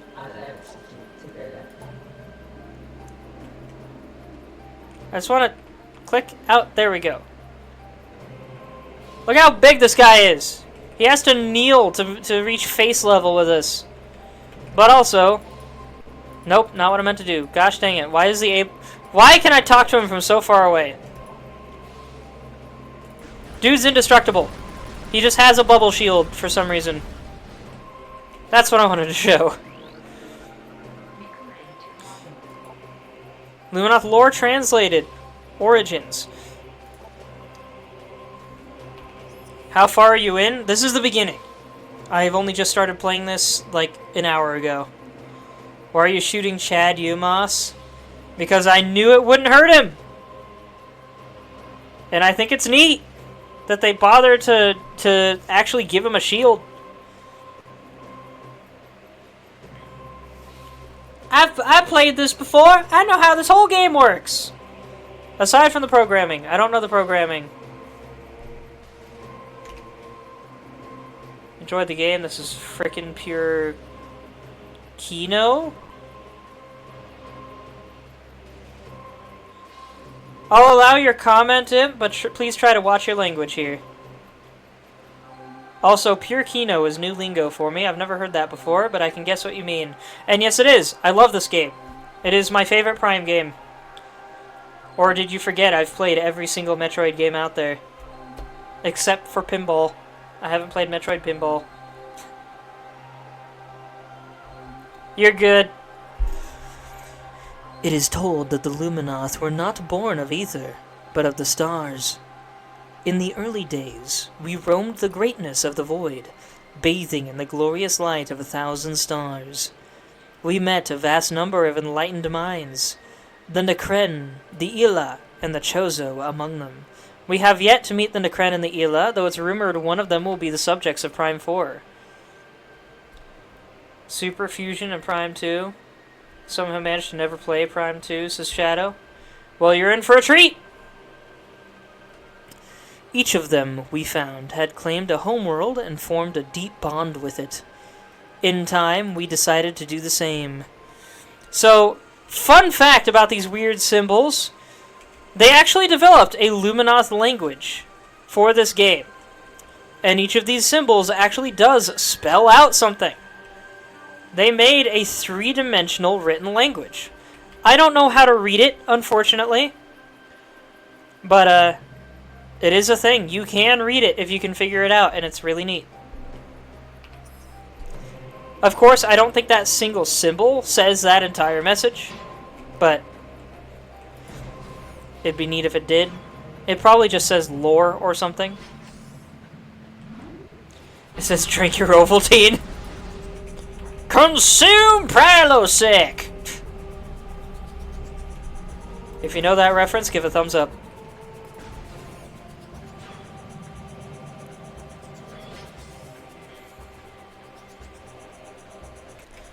And now we can go this way. Oh wait, what did the gate say? Pathway to Agon! Beyond the pathway to Agon sector lies. Is it Agon or Agon? I said Agon growing up, but now I think it might be Agon. Light Flyer! Light generating flyer. Target mechanoid is quite durable. It can fire bursts of energy in combat. The Light Flyer is an aggressive flying drone. Is it? It kind of just looks like sunbeams. Once loyal, or like fireflies. Once loyal to the Luminoth, it will now fire a burst of energy at any living thing within range. It generates light at all times, making it somewhat easy to target. Indeed it is. It didn't even manage to shoot me.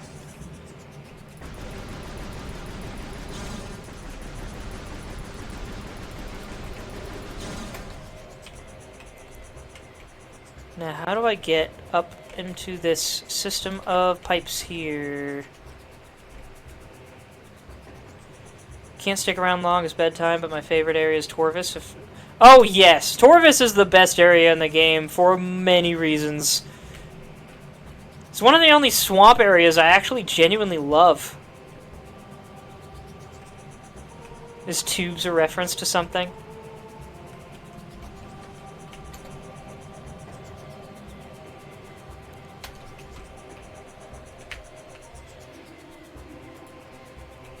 Bowsen Space Pirate.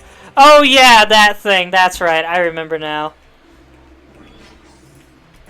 Something to do with a Space Pirate webcomic.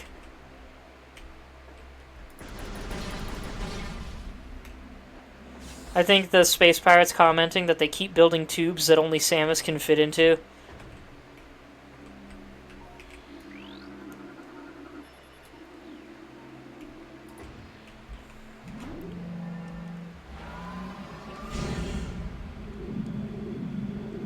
Imagine an elevator that moves so fast downward that you actively float for a second before you land on it, or fall with it, or whatever. These elevators are ridiculous, and I love them. Give me 1 second.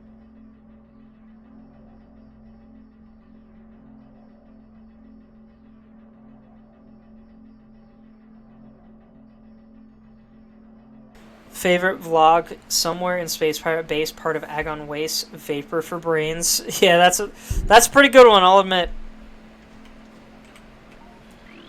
This doesn't look like the Agon Waste. This looks like where we just were. Let this gateway forever protect our sacred temple. May you find enlightenment and peace.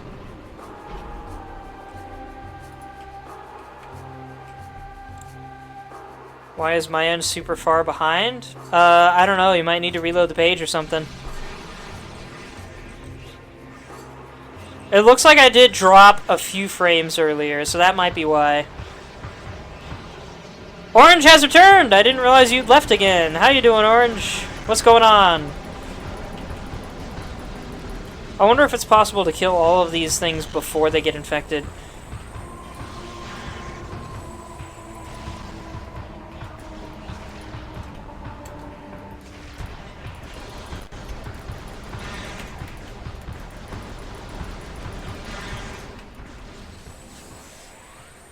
Refreshed 3 times already.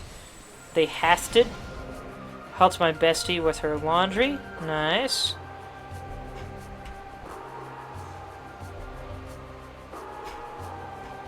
I'm at the point in the game where I'm on the final item and key hunt. Nice. Beaten it like 4 times. I've beaten this game many times myself as well. It's my favorite one.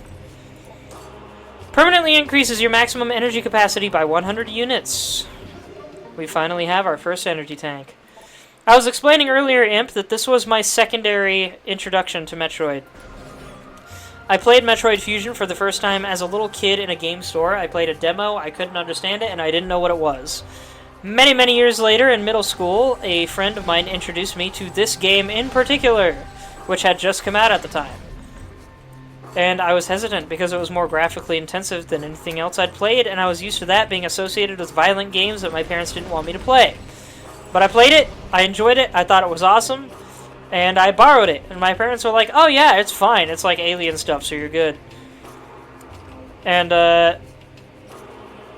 you never noticed how humanoid those food pods in the health pod room were? But, yeah, that was how I fell in love with the Metroid franchise as a whole, and how I rediscovered Metroid Fusion from there. Yeah, they do look a little bit humanoid, don't they? Just vaguely. They also look a little bit like GLaDOS, who, granted, was supposed to look vaguely humanoid. This is just a genuinely interesting game. Prime 1 came much later, actually. Wait, what do you mean Prime 1 came much later?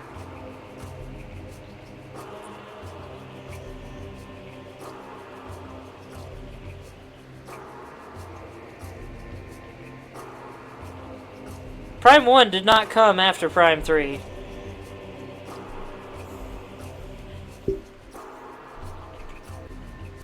Oh, you played Prime 1 after Prime 3. Gotcha. Oh, I see. I played Super first via emulation, and this was my first personally owned title. Gotcha. I don't remember which Metroid was my first personally owned one. I think it was Fusion. I played a bunch of them by borrowing them from friends, and then I think the first one I owned was Fusion.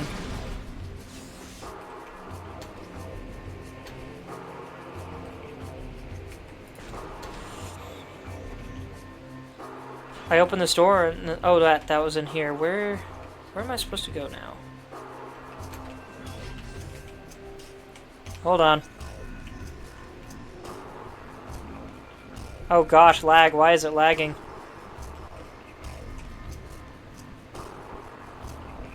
Why is it lagging? Goodness. I want a Japanese version of Fusion. Is the hard mode actually harder? Or is the easy mode easier? Or normal mode, or whatever you want to call it. I'm forgetting where I'm supposed to go from here. What the heck?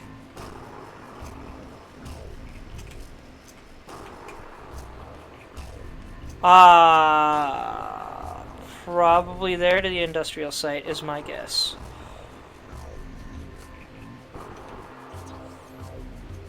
I don't know off the top of my head. Also, lag sucks. Yeah, I don't know why it's lagging. That was weird. It wasn't doing that earlier. At least not that I recall. Maybe it was, and the music was just too slow for me to notice. I'm just assuming I'm going the right way. You just finished UMOS for the first time. Industrial site, elevator act. Okay, yeah, I'm going the right way. I think I read my map right.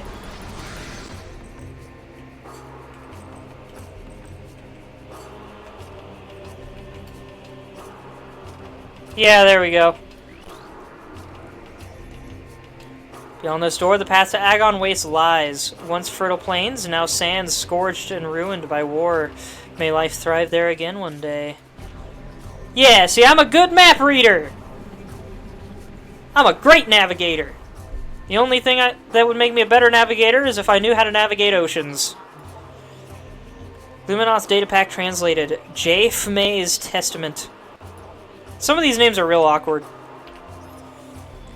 Final entry, Warrior J. Fmay. Their army swells. Beasts and rogue machines join the ranks of the Horde, all eager to bring death to the Luminoth. The Ing sent these new additions to the industrial site to do battle with me, while they watched from safety. Cowardly mongrels! My only regret in death is that I did not live to see the day of their defeat. May it come soon!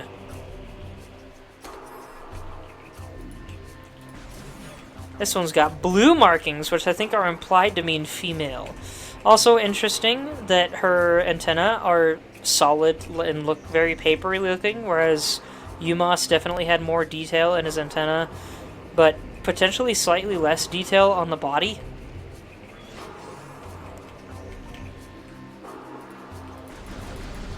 You can scan and it usually says gender. Yeah, I'm pretty sure that one said female, didn't it?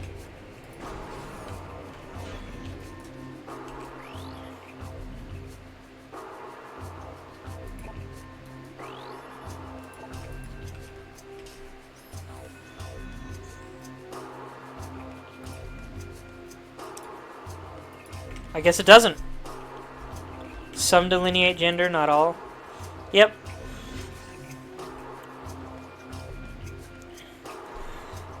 Usually their gender is only mentioned in the third person.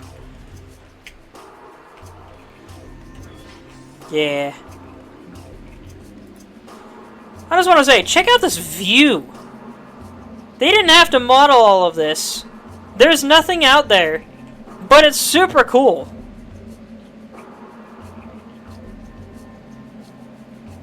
If I was anything like Samus, down there would probably be my favorite place to just chill. At least out of this particular part of the map. Samus' suit systems will dictate gender, but personal logs will not, sometimes anyway. Our heritage. Our search for a home took us through the cosmos. For many a great cycle we roamed, yet a place to call our own eluded us. In time, we began to despair, feeling the search was in vain. We considered remaining among the stars until a scout returned with news of a world unlike any other. When we beheld Aether for the first time, so great was her beauty that we forsook the stars forever to live upon her surface. From that day forth, the Luminoth were of Aether, our blessed paradise. We've got an ad break coming up in a minute.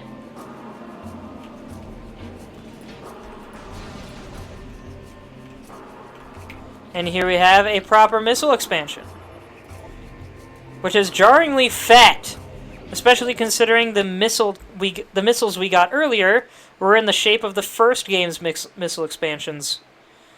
There's one instance where two are next to each other in a late game portion of the Dark Temple grounds. It will directly mention a father-daughter relationship between two bodies. Yes, I do remember that. I'm going to get us to Agon and then take a break for the ads.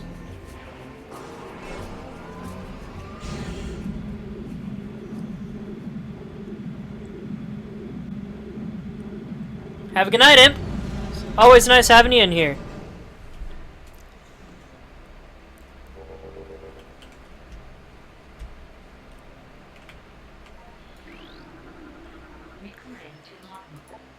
Agon Bearer Pod, living storage units of the Luminoth. Hardy desert platform used to store useful items. Tough epidermis can be destroyed with weapons. Whoops.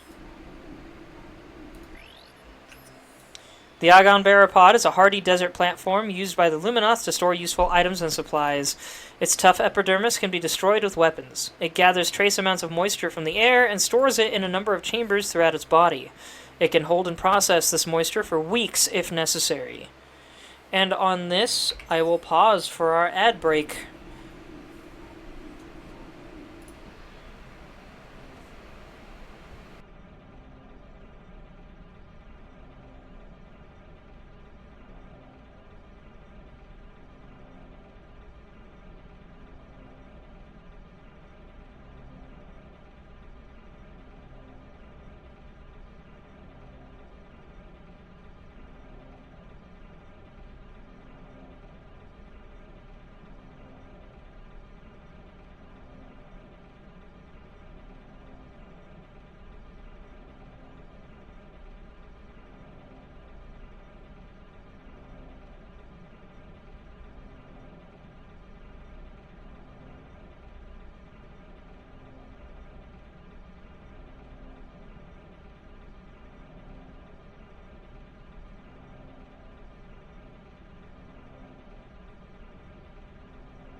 And welcome back, everybody. Hello, Kaiju. Glad to see you've made it. Thank you for the subscription. Unfortunately, you just missed the end of the entire beginning sequence. But you're just in time for the reveal of our first major area of the game, the Agon Wastes. Which is already looking like a desert by the sand here and the sunlight shining through the walls. I assume that's what this is. Anyway, I have no actual clue for sure. How you doing, Kaiju?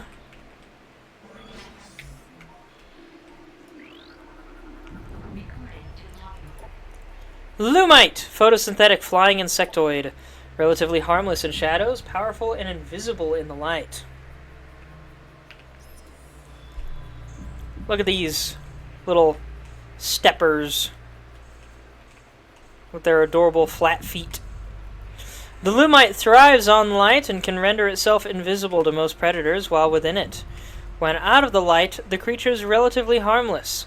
relying on a crudely spat chunk of biomatter to defend itself. Once in the light, it can channel large amounts of solar energy into a deadly blast.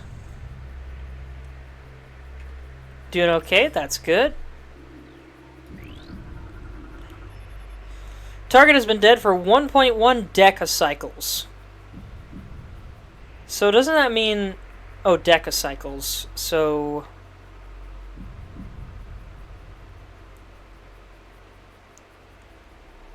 Okay, so 2.15 centicycles is likely 215 days.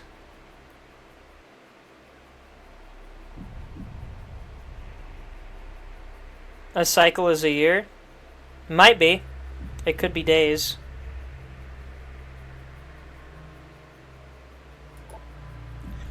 Body has been badly damaged by sandstorms and heat exposure. Judging by the number of blast wounds, the target was dead long before the desert got to it. Yeah, I highly doubt this body would still be here after 11 years. But I don't know, it is a dry, sandy desert. Maybe it's been mummified. Zelda is right, a cycle is a year. It cycles around the sun. Alright, fair enough.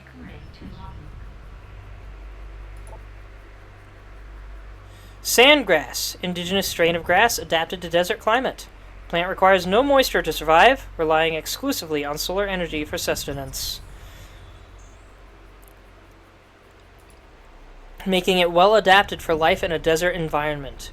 Evidence of extensive mutation present, suggesting radical bioadjustments within the last centicycle. Mutation source is not natural. Plant strain was genetically engineered, possibly by the Luminoth.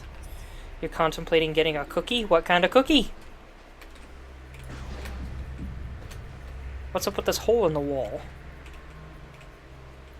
And this wall looks absolutely wrecked.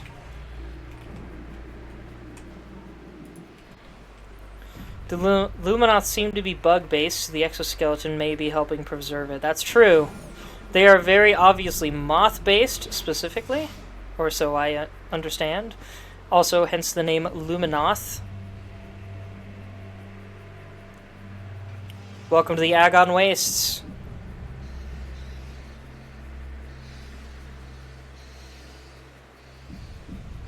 Perhaps the best desert in video games, if for no other reason than the fact that it doesn't look like it's sweltering hot here, just dry as frick.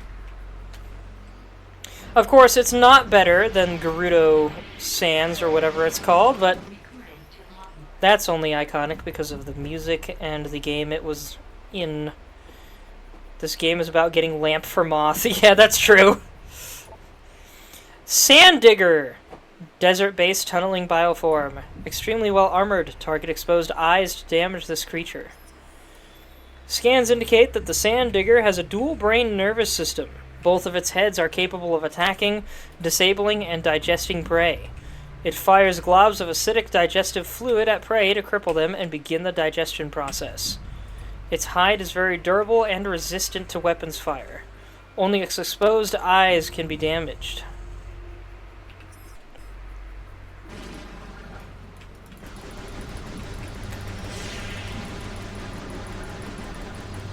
Where's the butt?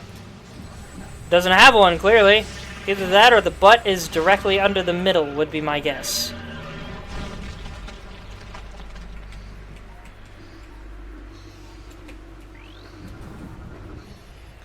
Structural analysis complete. Integrity of brimstone object at critical. Blast shield. Scan has detected signs of combat damage, yet integrity remains steady. Bridge may outlast its natural surroundings. Imagine building something that outlasts the environment you built it in.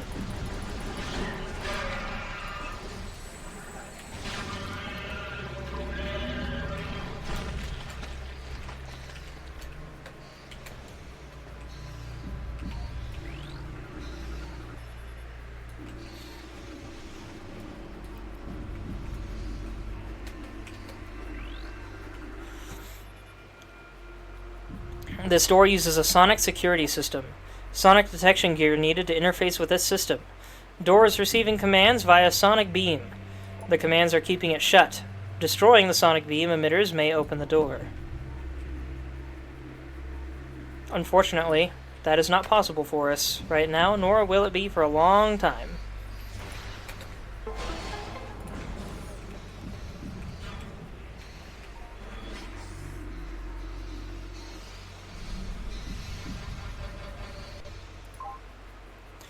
And here we have one of the most oddly placed save stations in the whole game.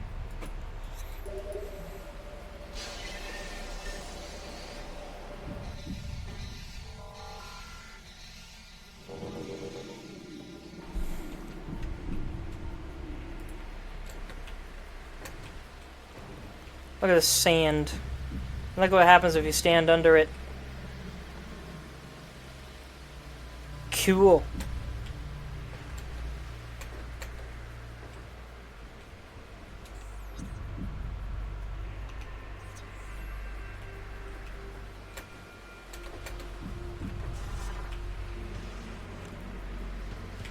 Fight the current!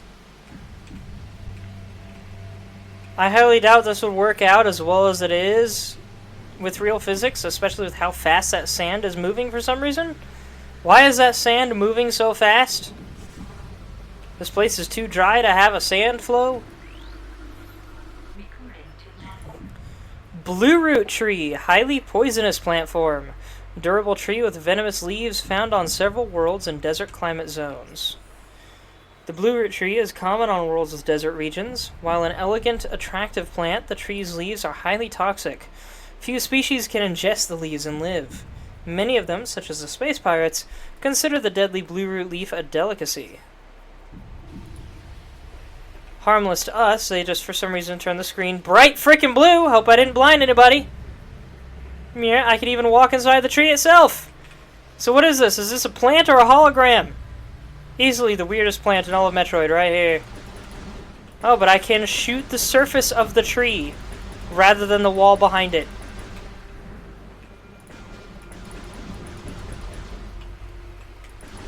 Craziness. Venomous means that it bites you. Yeah, they got a little weird with the wording there, didn't they? Security gate is locked in place. Gate is controlled by bomb slot device. Energize the bomb slot to open the gate. Well, the bomb slot device is probably on the other side because I do not see one here. And now speed along with the sand. Boop. Let's save again just so we can save those logs.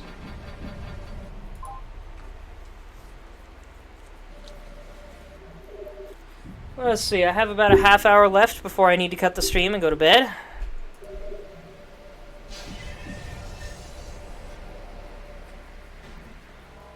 I think that's plenty of time to keep playing.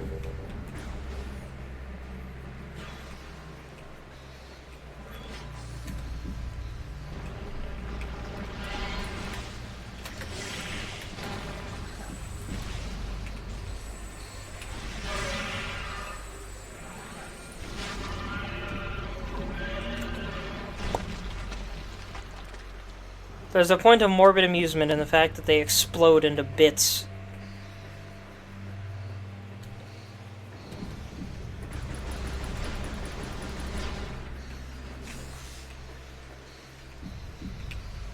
Already scanned this. Boop! Now we get a cool bridge that just happens to be perfectly shaped for this part of the rock on the other side.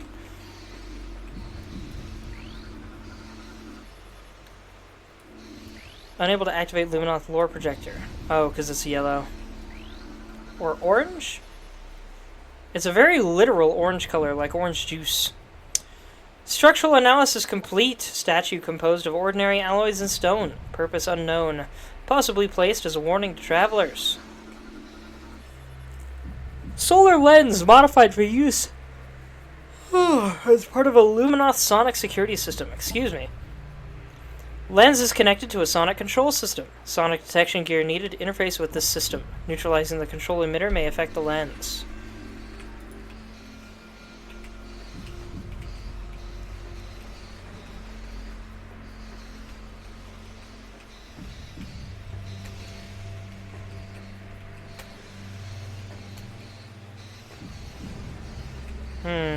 Oh! Right. I knew something seemed odd about this place that I wasn't remembering.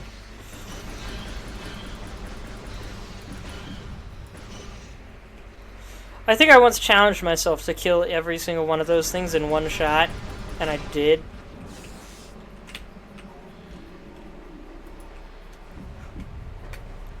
Now why you got this weird gate here, huh?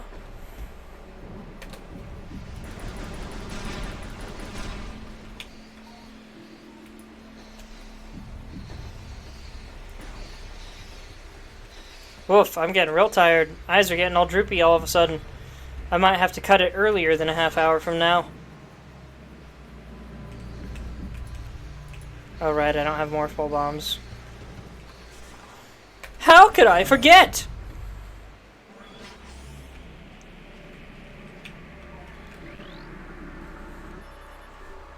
Space Pirate Crate! Space pirates strangely dislike theft. The only way into their crates is through the use of force. And we're about to encounter the space pirates, but for a second I just want y'all to listen to this ominous music.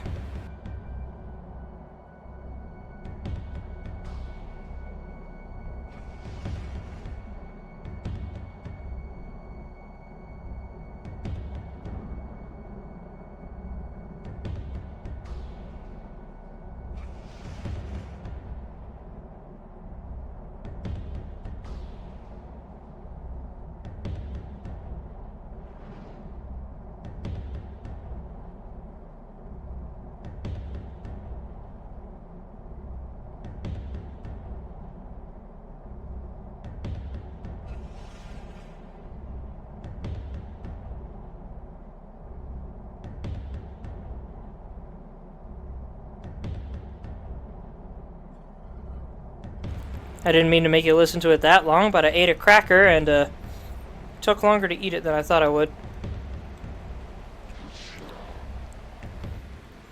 And here we finally meet this game's version of the Space Pirates, and my favorite version of the Space Pirates in the whole franchise.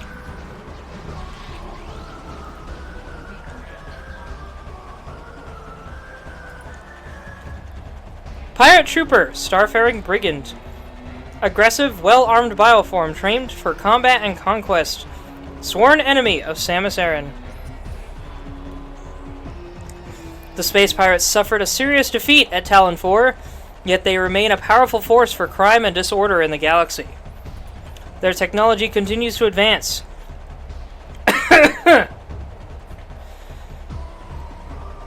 Even the lowly trooper has received numerous upgrades to his arsenal. A photonic power scythe and quantum assault cannon are now standard issue weapons for all troopers. Pardon me, I need a drink.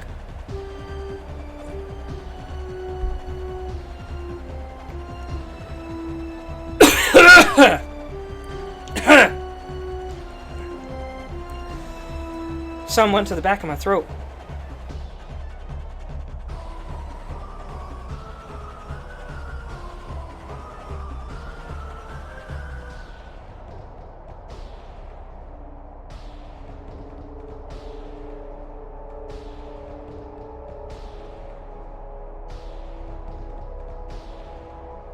Alright, I think I'm good now. Yeah, frickin' photonic wave scythe or whatever they called it. But,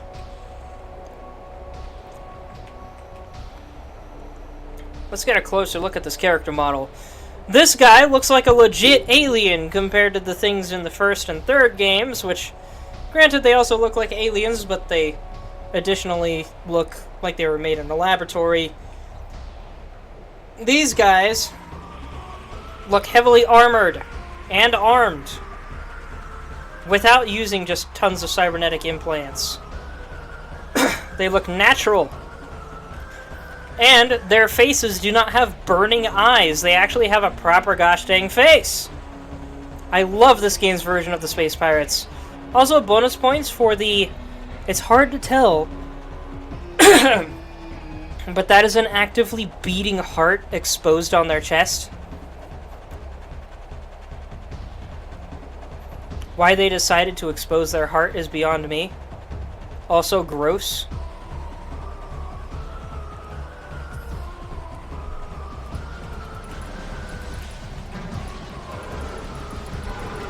have to wonder what these guys would would look like in HD.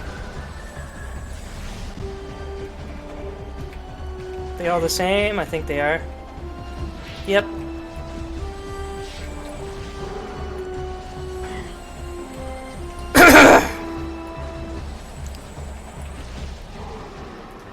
Sorry, my throat's still recovering.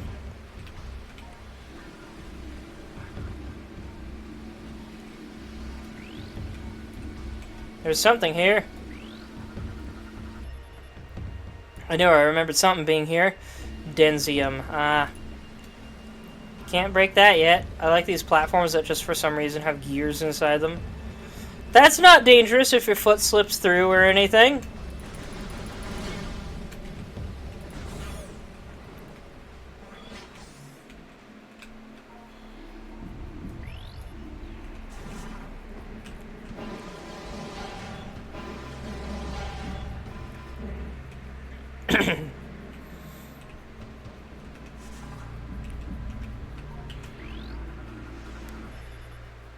Luminos subject terminated 1.9 decacycles ago. Target has a number of wounds caused by small small explosions, my bad. Gosh, I'm really distracted from reading today. I did a lot of reading at work today. Most likely delivered by a portable rocket or grenade system. Grenadier got to this guy.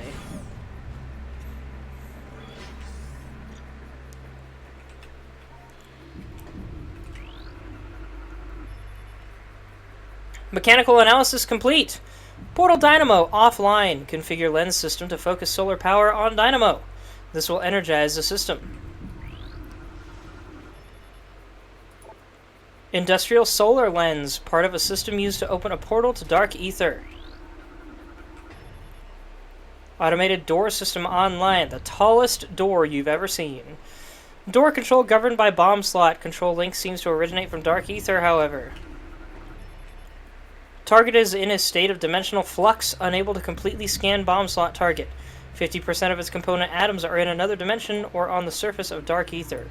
Which doesn't make sense, because if 50% is over there, then that would suggest that neither side should work. Unless they're just saying that both sides work, but the other side has the parts that you actually interact with. Which I guess is what it's actually saying. Before we do any of that, let me make sure there's nothing I'm missing back in here. Aside from that... Hold on a minute. There we go. I forgot I can just fall out of that platform up there.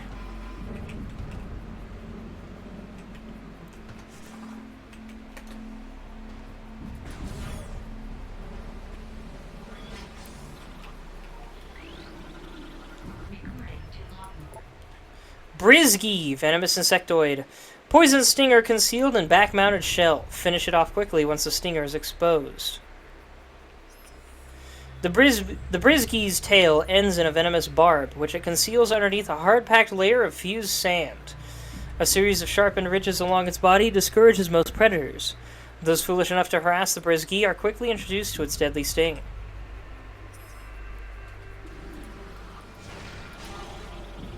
Look at all that poison coming out of there. That indeed is a lethal crab.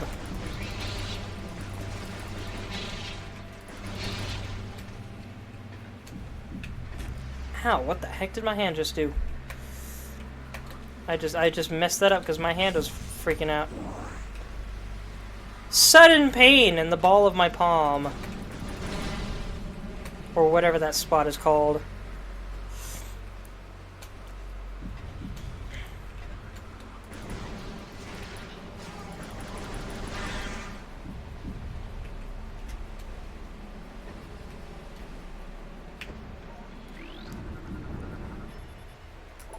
This is a statue of Dichur, the child hero of Agon. Once a lowly acolyte squire, he became a warrior when the temple was attacked. All warriors but Dichur were slain, leaving the boy as sole defender of the temple. He served Agon for nearly a centicycle before being lost in battle on Dark Ether. Gates constructed of Luminoth-designed alloy. Scan data indicates that weapons of artillery grade or higher would damage anything made from this alloy. Device is a component of a larger mining system and used to extract minerals from raw ore. Darn, my regular missile's not enough for that.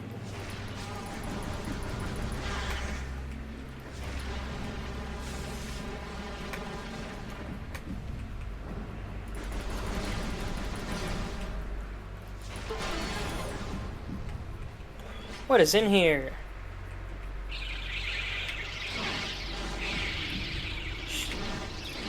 Gosh dang it, locked onto the wrong thing. Oh well. They'll be back. Hold on, I'm not ready for that yet.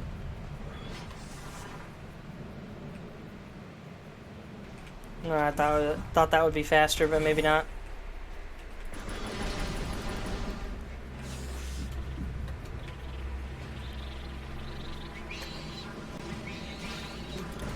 I am feeling quite tired now, so forgive me. But can I do anything in this room right now?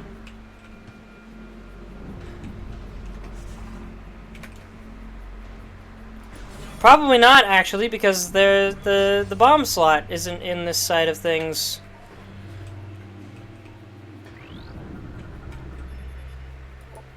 Object is composed of telluric alloy. Structural integrity has decayed considerably.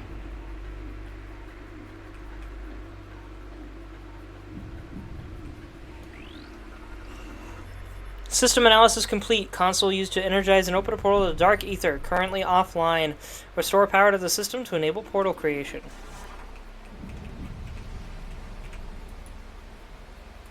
Oh, but I don't have the bombs, so I can't do it. Got it. That's what the linearity was. Oh, come on. I thought I jumped up there. I blinked right as I landed, so I didn't realize I didn't jump up there at first.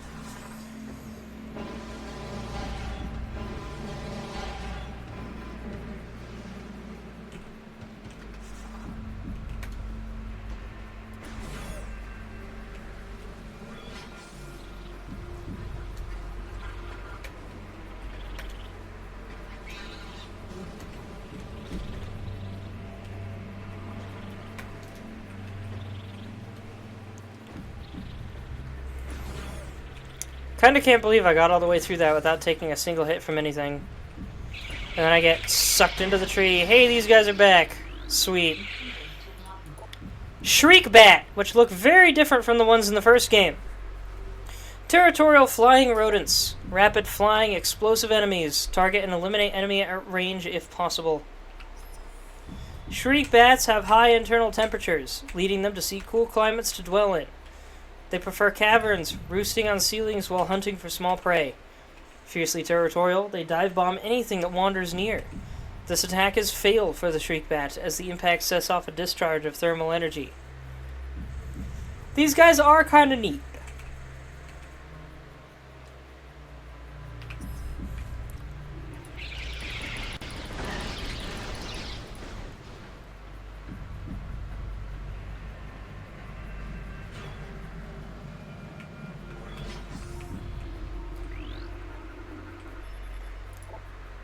Telluric alloy. Stress fractures detected. Structural integrity critical. Hang on, I'm readjusting my sitting position.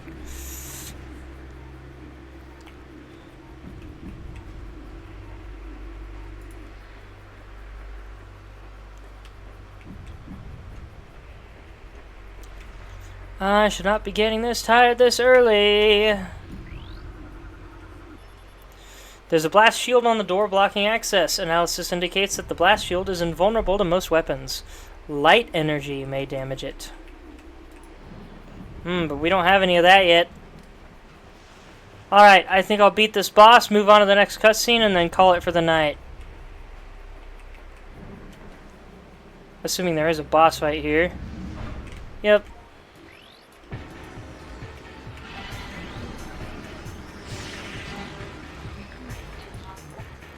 Alpha Sand Digger, large tunneling bioform. Extremely well armored. Target exposed eyes to damage this creature. Oh, target exposed eyes to damage this creature. I did that again. I can't believe it. This appears to be a Sand Digger pack leader. Larger and stronger than most the normal members of its kind. Target both of its heads to damage it.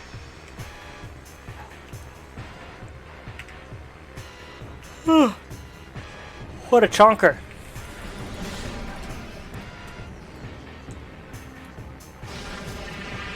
Oh, here we go.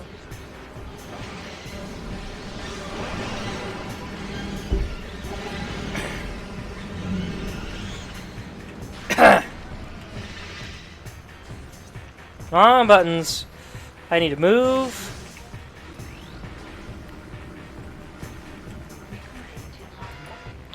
Bomb Guardian! Bomb-dropping Darkling. Enemy is utilizing your Morph Ball bomb unit. Although its armor is strong, its tail is exposed when moving. Its mouth can be hit when glowing. Look at this cool worm! This Darkling Sand Digger has absorbed the ability to generate Morph Ball bombs. It can throw bombs with considerable accuracy and frequently lays a spread of bombs in its wake. Its head and tail are the only vulnerable spots on its body. Target them when they are vulnerable to neutralize and terminate this enemy.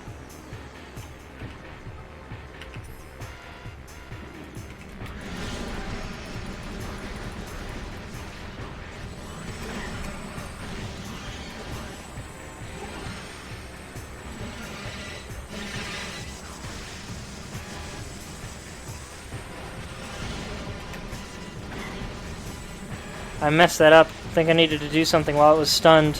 Yellow flashes mean stunned. Red flashes mean damage. If that wasn't painfully obvious.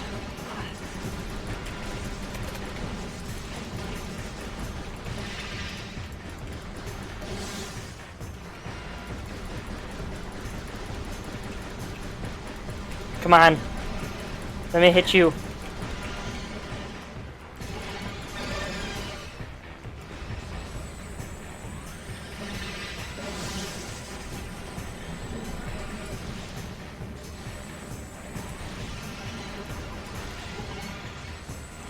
Anybody else in chat getting tired?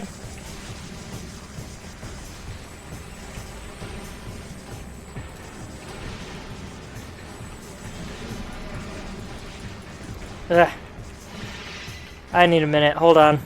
Sorry for all the pausing in this episode, guys, but I'm having a jarringly hard time keeping my eyes open, so I just need to take a moment.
Alright, I'm back. Sorry about that, everybody. I legit almost fell asleep as soon as I shut my eyes, and I didn't even lay down in my bed or anything.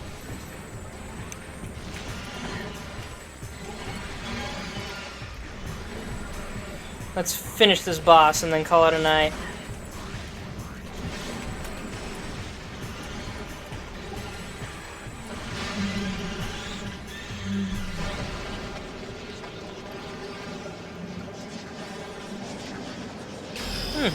That one went much faster than it felt like it was going. I forgot how easy the Bomb Guardian is. Morph Ball Bomb. Medium energy unit replenishes 30 units of energy.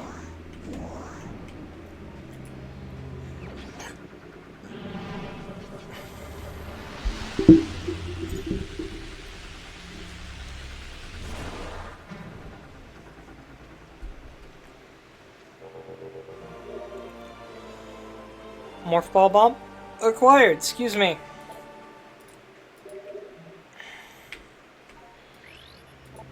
Telluric alloy.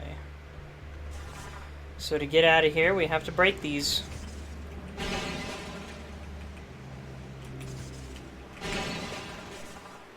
And now let's see. I guess this way is the direction I haven't been yet, according to the map. Heck yeah. Object scan complete. This is Luminoth Temple Security Station. You have been cleared to access the station. Use the bomb slot to activate it and gain access to the Agon Energy Controller area.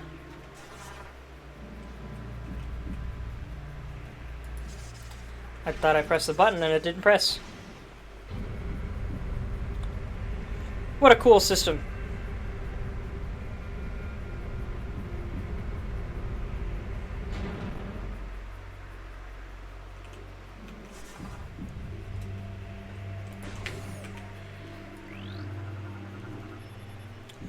Structural analysis complete. This is a statue of K-Ch, a great hero of Agon.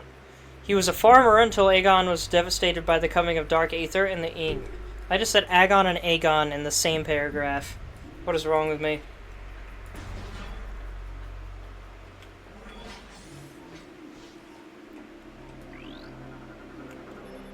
Also uses technology that the Luminoth don't seem to have. That's true.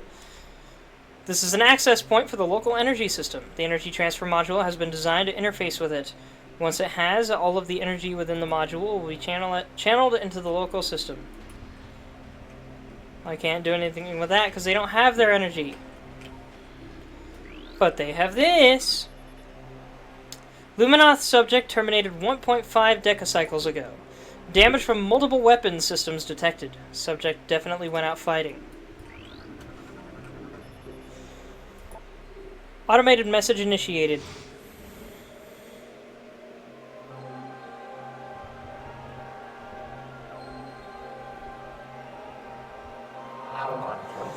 Welcome. I am Aisha, Sentinel of the Agon Temple. This message survives my death as guidance to one who would fight the Ing.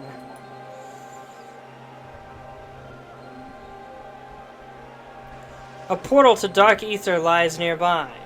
With it, you can travel to this land's shadow. You must locate a dark temple, a twisted mockery of this sacred place. Inside you will find the energy controller you seek.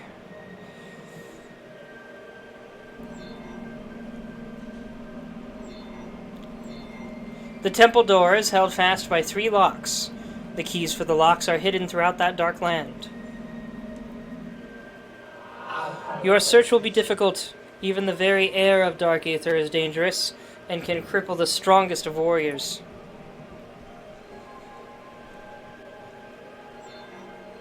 In our past struggles with the Ing, we placed a series of light crystals throughout their world. They remain today. These crystals create safe areas that will protect you from the harmful atmosphere of the Dark World.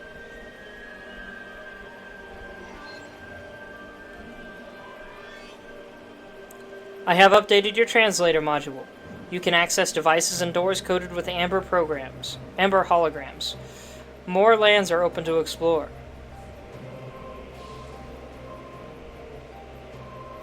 When you have taken the energy from the Dark Temple, return here at once. May the light of Aether serve you well.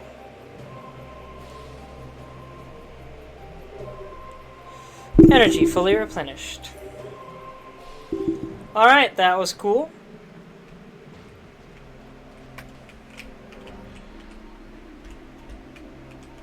I'm surprised I can't scan these.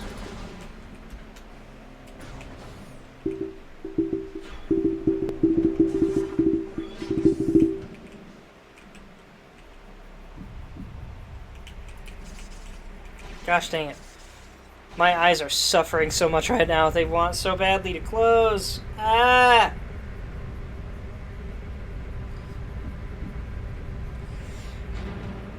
It's 11:54 here. I can't remember the last time I went to bed before midnight, so I don't know why I'm so tired.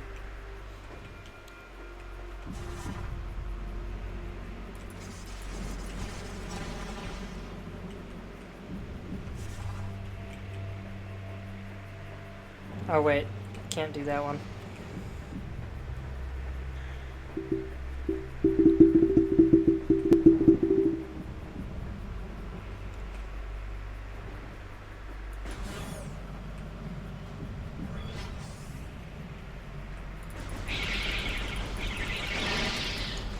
Now the question is, where's the nearest save point? It's probably back by that tree. Just straight over this way. Wait, am I getting it mixed up? I think I might be getting it mixed up. Yeah, I need to go that way.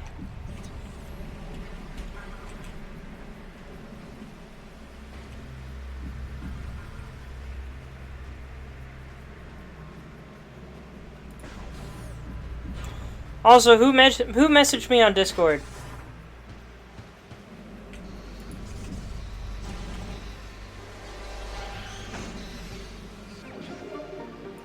Got a new energy tank, much better equipped for the next part of the game now.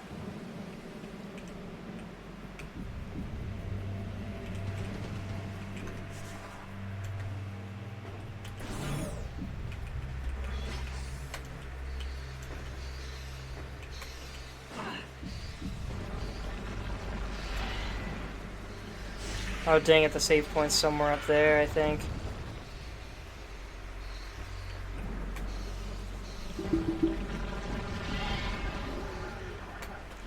I don't care about you, worm.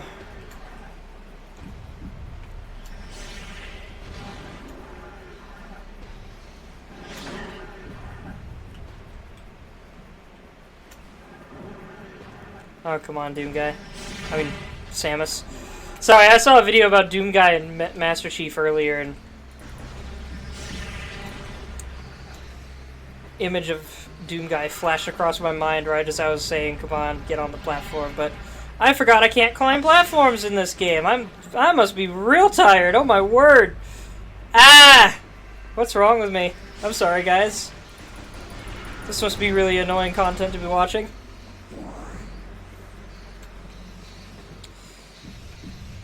Save point's down there. I'm a dunce. There we go. Save the game. Cut the stream. Go to bed.